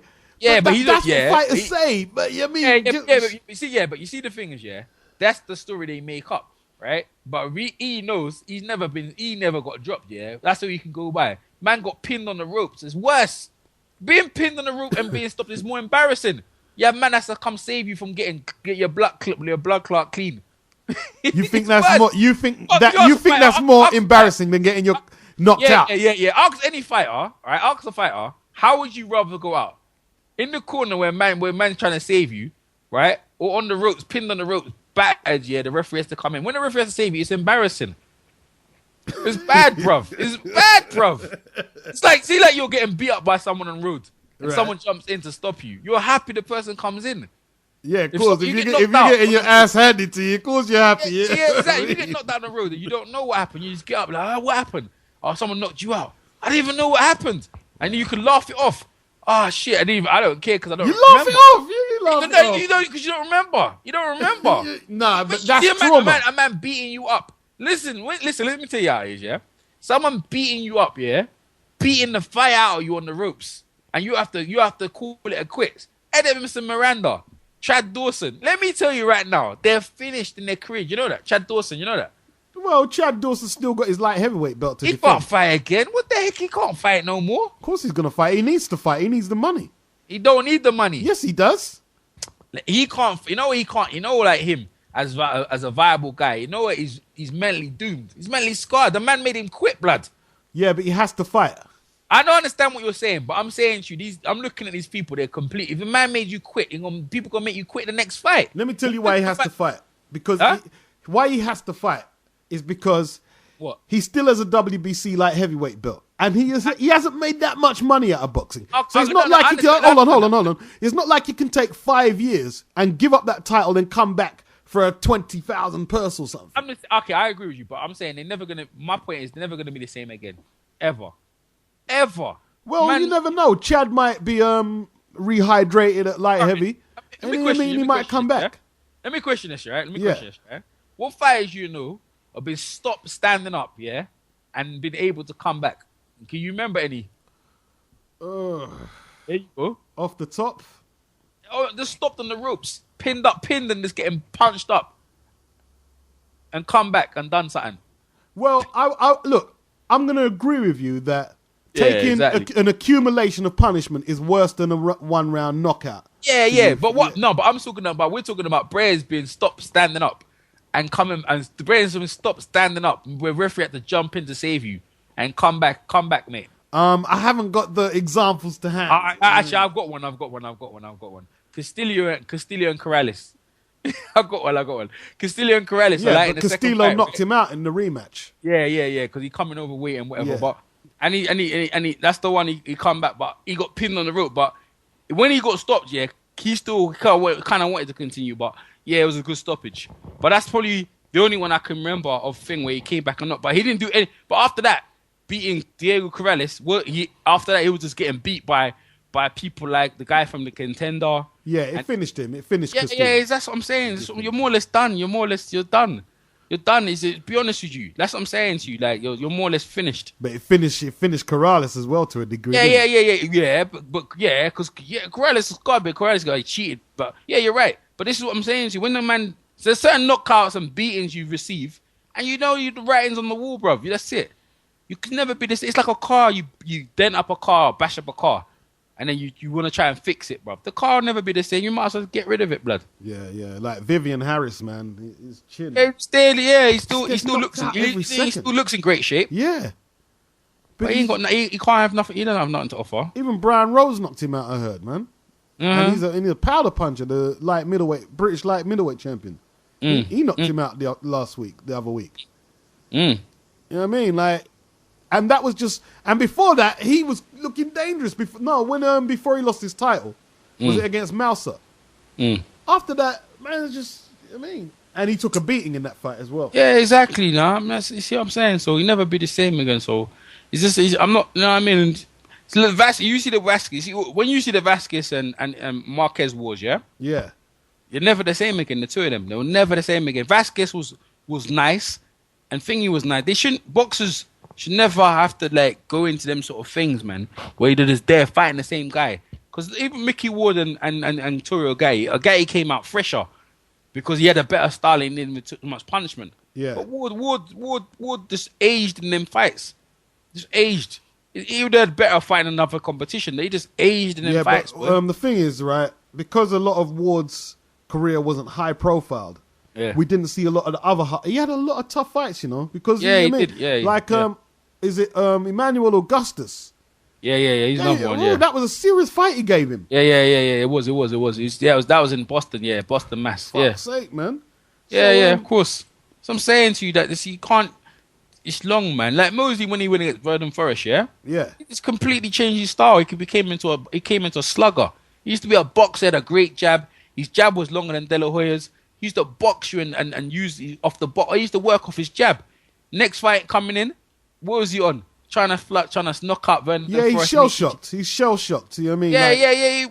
He was even though he beat De La Hoya, and people think De La Hoya won that fight when he beat him. But what I'm saying is that it was never the same again. A lot of them fights are never the same again. Undefeated fighters, with a long undefeated record. Like, see what I'm saying about singing it? He's gonna get exposed, innit? Kell Brook, innit? Yeah, I think so. Exactly. I'll rate Kell Brook. See, but I think, you see, someone like Mosley, the motor skills are affected. And sometimes it doesn't always come out in speech. As you say, he abandons his jab and he just goes out swinging now. You know what I mean? He forgot how to fight. Yeah. And you know something? You see, Khan, I think, look how much times he's been floored. How much damage has he taken? Because he was in bad shape against Maidana. Yeah, you're right. Shape. Yeah, you're right. The damage is accumulated. It's true. Garcia floored him 3 times. Yeah. Peterson didn't floor him, but he gave him some good body shots, man. Had to, when he took them body shots, man had to give ground. You know what I mean? Bredis Prescott knocked him out. Michael Gomez floored him. Was it Willie Limond? Yeah. He's took some concussive shots. He went to the hospital, innit? What, Garcia? Yeah, I hope so. Went to the hospital. His ear. Oh yeah. We forgot about the Peterson. What Peterson did to his ear, bruv. What happened to his ear? Bruv, his ear swelled up, innit? He had to drain fluid out of his ear. Well, he burst the eardrum. He burst one of the vessels in his ear. Serious? Yeah, bruv, like them MMA fighters. They had to drain it out. That's why they had a big bandage on it. They had to cut it open, plastic surgery and the shit. Yeah, well, Peterson was landing in his ear, yeah, but he hooked them hooks in his ear. Yeah. And you see, all that takes a toll. Listen, mate, yeah, of course. The thing is, Garcia, when Garcia got around his neck area and his head area, the thing is, he just tells you, like, Freddie Roach and that style of his, bruv. It's all right when it's working, but bruv, when you're taking punches, bruv, Freddie Roach's style is not the best one to have, bruv. See, that's what I'm saying. His one is to get killed or be killed, bruv. See, people oversimplify things. They say, oh, yeah, you're getting no new coach and he'll iron out his flaws. But yo, he's taking beatings. People don't realize that. They talk about it like, just one click with a trainer, and he's taking beatings. This is accumulation of how much? I mean, Andre Wood, he hasn't been down yet. He hasn't really been. No, he has been down. I think he got floored early in his career. You know what I mean? But I don't think he was as efficient a fighter as he was then. But he's fresher because he hasn't taken the amount of punishment that Khan's taken punishment, man.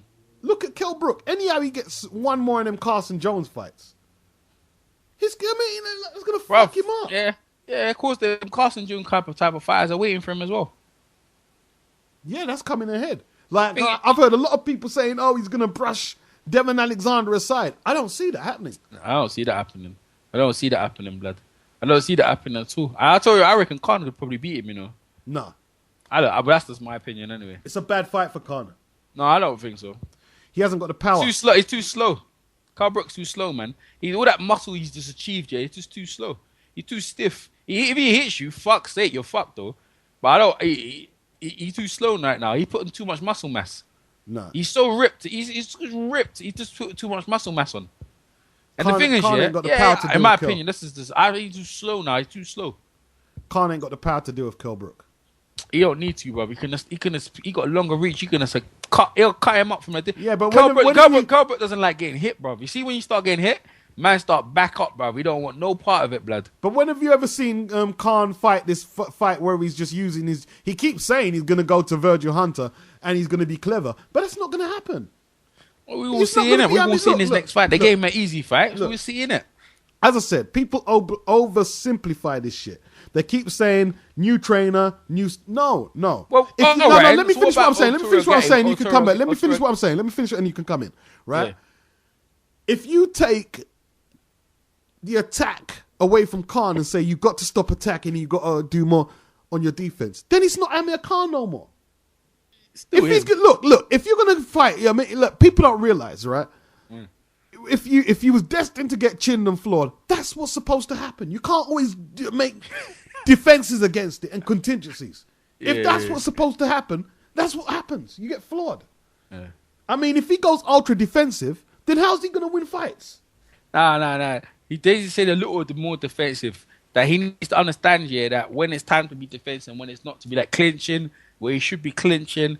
Probably going to teach him stuff like that. Stuff he's forgot. That's naturally built in. We're going to see if it works. The thing is, they gave him an easy foot. Look, people can change their style because you look at Toro Gatti and when he had Buddy McGurk, right? And they changed his style. If you look at De La Hoya and you look when Floyd Senior took him.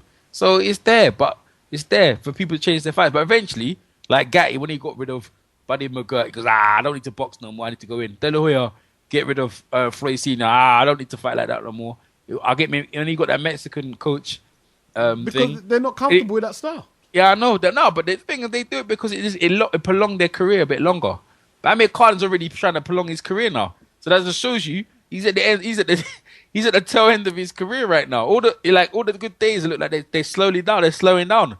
There's not much for him to achieve if you think about it. He said he wants to clean up this division and move up, fight Mayweather, and then he's more talking about retiring. That's all he wants. That would be a good plan for him because there's no way anyone can expect him to have a prolonged career where he's a defensive fighter. It's not. Listen, he's gonna try a little bit of it, yeah. But basically, how old is he now? He's young, bro. 25, 24. You see, like Broner's been studying that Floyd style from young. You've got to indoctrinate these ideas into fighters when they're young, man. You can't be 25 and then trying to radically overhaul your style because he's already built up his own ring personality. That's who he is. He likes throwing a lot of shots. True that. Hey, how do you like Broner versus Khan? What do you reckon? Oh, come on, man. I'm asking you, bro. Broner would destroy him, man. You know what the thing is, yeah. See that about fighters, like Mike Tyson and other people. We think I can never lose. I don't see anyone beating them.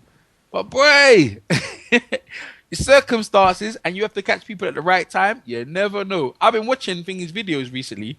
Broner's video. Have you watched his videos? He's got a YouTube channel here. You know that? Who's that? Adrian Broner. Yeah. I'm subscribed to his channel, right? He making comedy videos, girls booty shaking, him playing this thing where he's slapping his friends around. He's just having fun though. Yeah, I know he's that. Serious about what he does. No, he's living life and enjoying himself. But what I'm saying to you is that if you saw videos of him training like a madman, right? If you see him training madman, then you say, okay, he's keeping on thing. But he's already shown that kinks in his armor are not coming on weight. So if he loses right now, I'm not gonna be surprised. That's what I'm saying. And I'm not saying he's gonna lose. But if he does lose, I know there's excuses are there. I ain't trained hard enough. I should have took it more seriously. Well, that's what I'm saying. You could say that you could see chinks in there because of the weight, but who knows? Because he's still undefeated. It's too. I know, but it's too early and he can't make weight. You know what I mean? Like Brandon Reece as well. He's already got chinks there and he couldn't make weight. He's another one. I can't make weight, and he doesn't dodge much punches, in my opinion. It's just a matter of time before these people. They're shooting stars out here, mate. Maybe look, he's another Mayweather. We talk about Broner, but is he really? Mayweather's a professional from dot, bruv. You know There's what I mean? Not much Floyd's. There's not much Floyd Mayweather's. No, there isn't. That's what I'm saying. So even De La Hoya, he's a professional. Now you can say about De La Hoya. De La Hoya came in weight, and De La Hoya tried to unify the belts at the divisions as well. Yeah, but what I'm saying is, them people are very professional. Trinidad, another one. Mosley as well, very professional. You know what I mean? Mosley professional, not tactically. Nah, we after Forrest, I say not tactically. Before pre-Forrest, I say tactically was. Who did he fight before though? Well, we've been there already on that. We already said about is he Hall of Fame? We got that there already, but yeah. But no. So what we got coming up this weekend? You know, I still haven't got. I haven't sort of looked. Lucien Boute's fighting, bro, versus some guy called Dennis something. Lucien Boute. Yeah, I think it's the third on Saturday. It's the 3rd of November. Yeah? Is he fighting? Is he back in the ring? Okay. Do you think he can come back? Lucien, yeah. They give him a powder puff. You don't think Frutch ruined him? Nah. People think I hate Carl Frutch. I don't hate Carl Frutch. Frutch is a good fighter.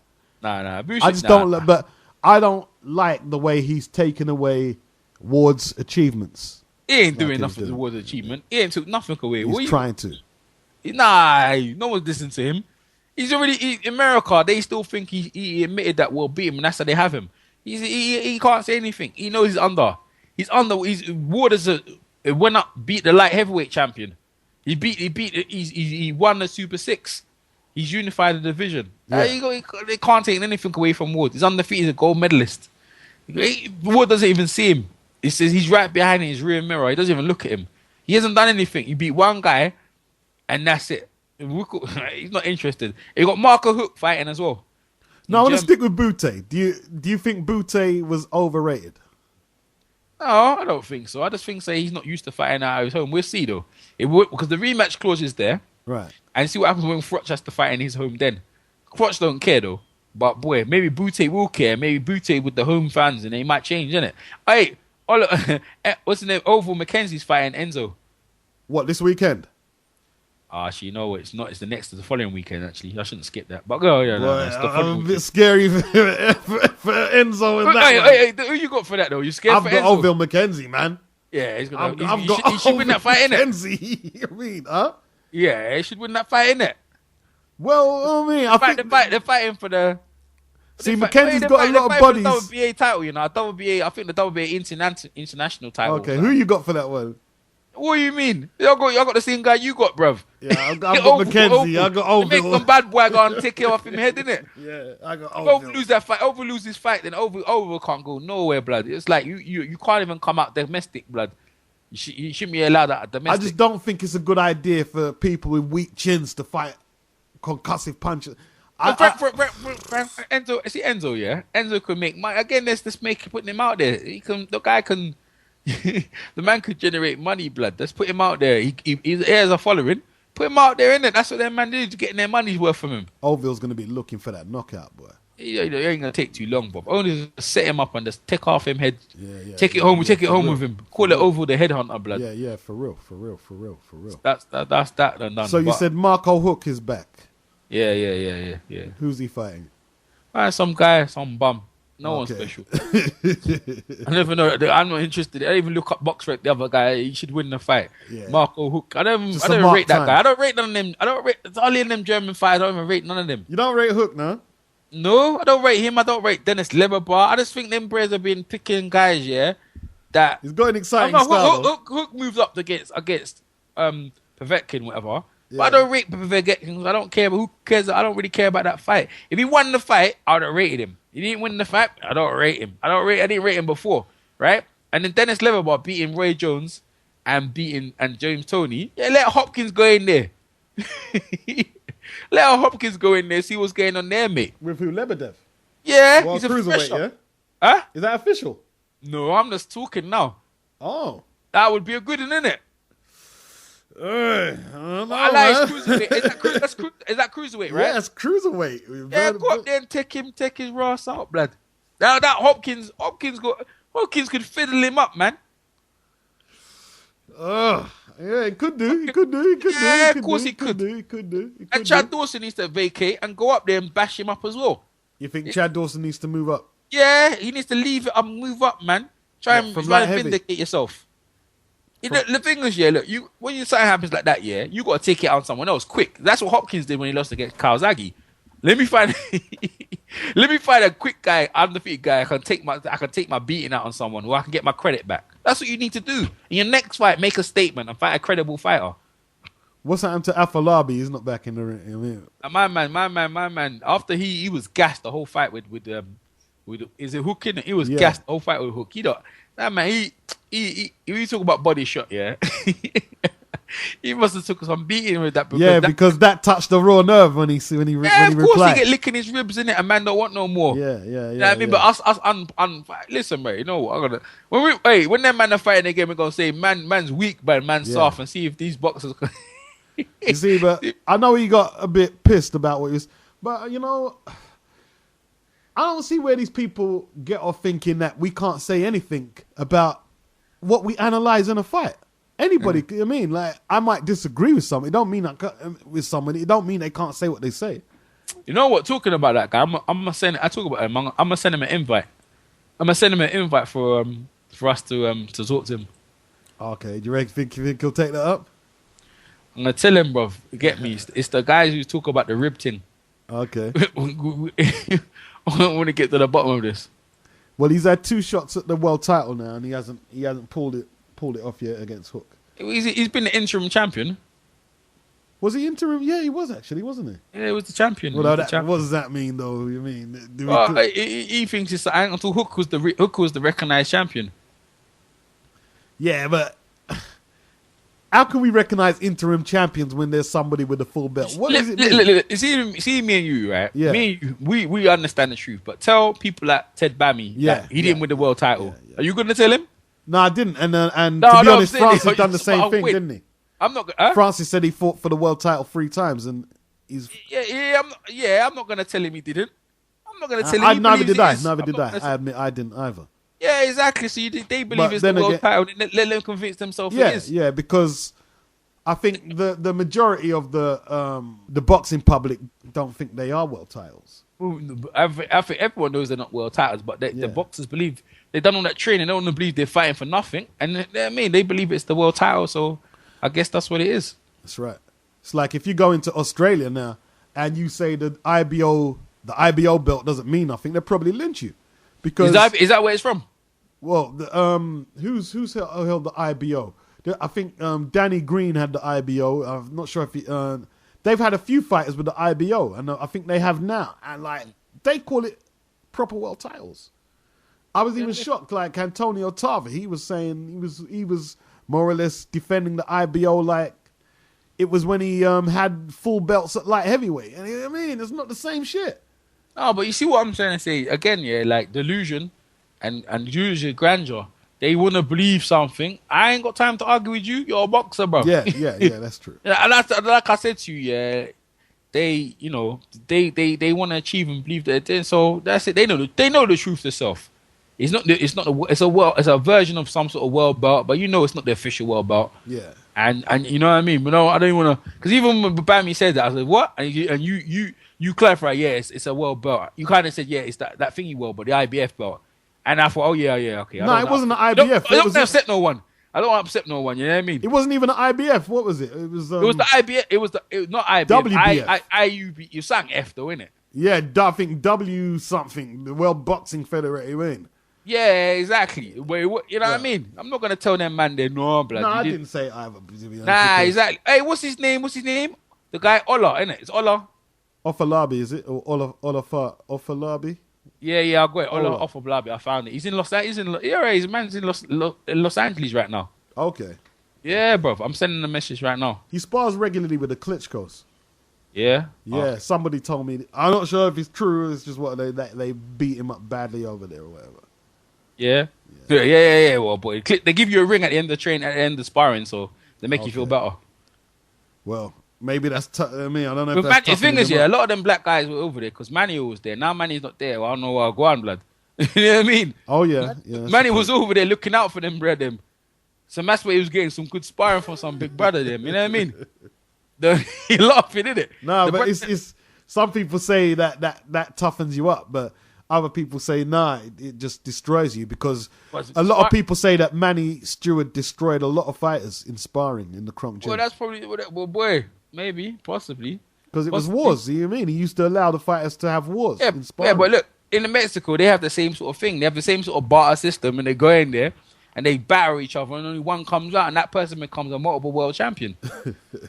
So you can't look. And then look at Kronk, it's the same thing. They battered everyone out until the cream rises to the top. If you get out of them wars, then you're going to be someone. And that's what happened that's why the Kronk had all them guys coming out.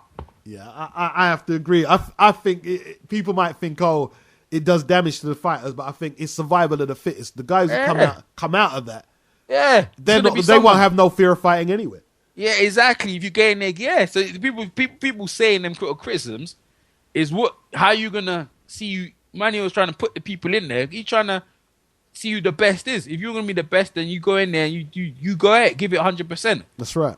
Yeah, I mean, because them sparring sessions are going to be easy. The only thing is, what was worse is the Philadelphia wars. Now that's something different. Oh, they have serious gym wars. Yeah, because them guys didn't even get a chance to even come out and to be anything. You just go in there, batter each other up in the ring, and then that's it. You never mount to anything. That's right. That's different. Manny, at least Manny let them, because Manny's the manager. He could see something and send them out. Look at the people he brought out. People like Gerald McClellan. Woo, Tommy Hearns. Yeah. But what's that, man? That's some of the most devastating punches you've ever seen in your life, mate. He sort of took responsibility, not that for him.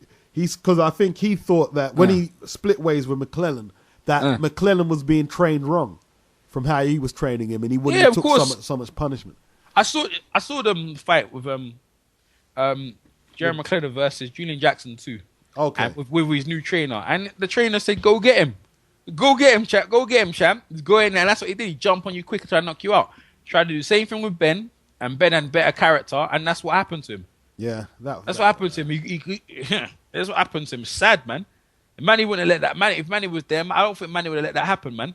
Yeah. Well, McClellan was saying, "I don't train for 12 rounds." Yeah, exactly. I don't want to go to it. Yeah, exactly. That's what you're saying. He doesn't train. He just train. Everything is geared towards a knockout. Yeah, that's right. See, it just says it right there. You know what I mean? So these fighters, like, you have to kind of protect them. But I'm more interested in this Oliver. He says, but this is a serious game. Francis and Provo told us, you don't train hard, boy, you get seriously hurt out here, mate. No doubt. And I think on that note, we're gonna wrap that up with what he says there. You know what I mean? All right then, bro. All right then, bro. Great debate. Yeah. I'll catch you on the next one. Yeah. No problem. All right. Peace out. So, what kind of advice would you give to any young fighters who might be listening to this? Any young fighters? Yeah. Train very, very hard. Never ever neglect training. It is a dangerous game. No skipping training. No shortcuts. No shortcuts. Otherwise, you get hurt. And this is a man who's won titles telling you that. Yeah. Right? This is not like football or one of those sports that you can get away with things. This is dangerous game, so you cannot skip things and get away from dodge training. You have to train really hard. Yep. And focus. You've got to live it. You've got to live it. Yeah, you got to live, eat, drink, boxing. Yep. Yeah. No shortcuts.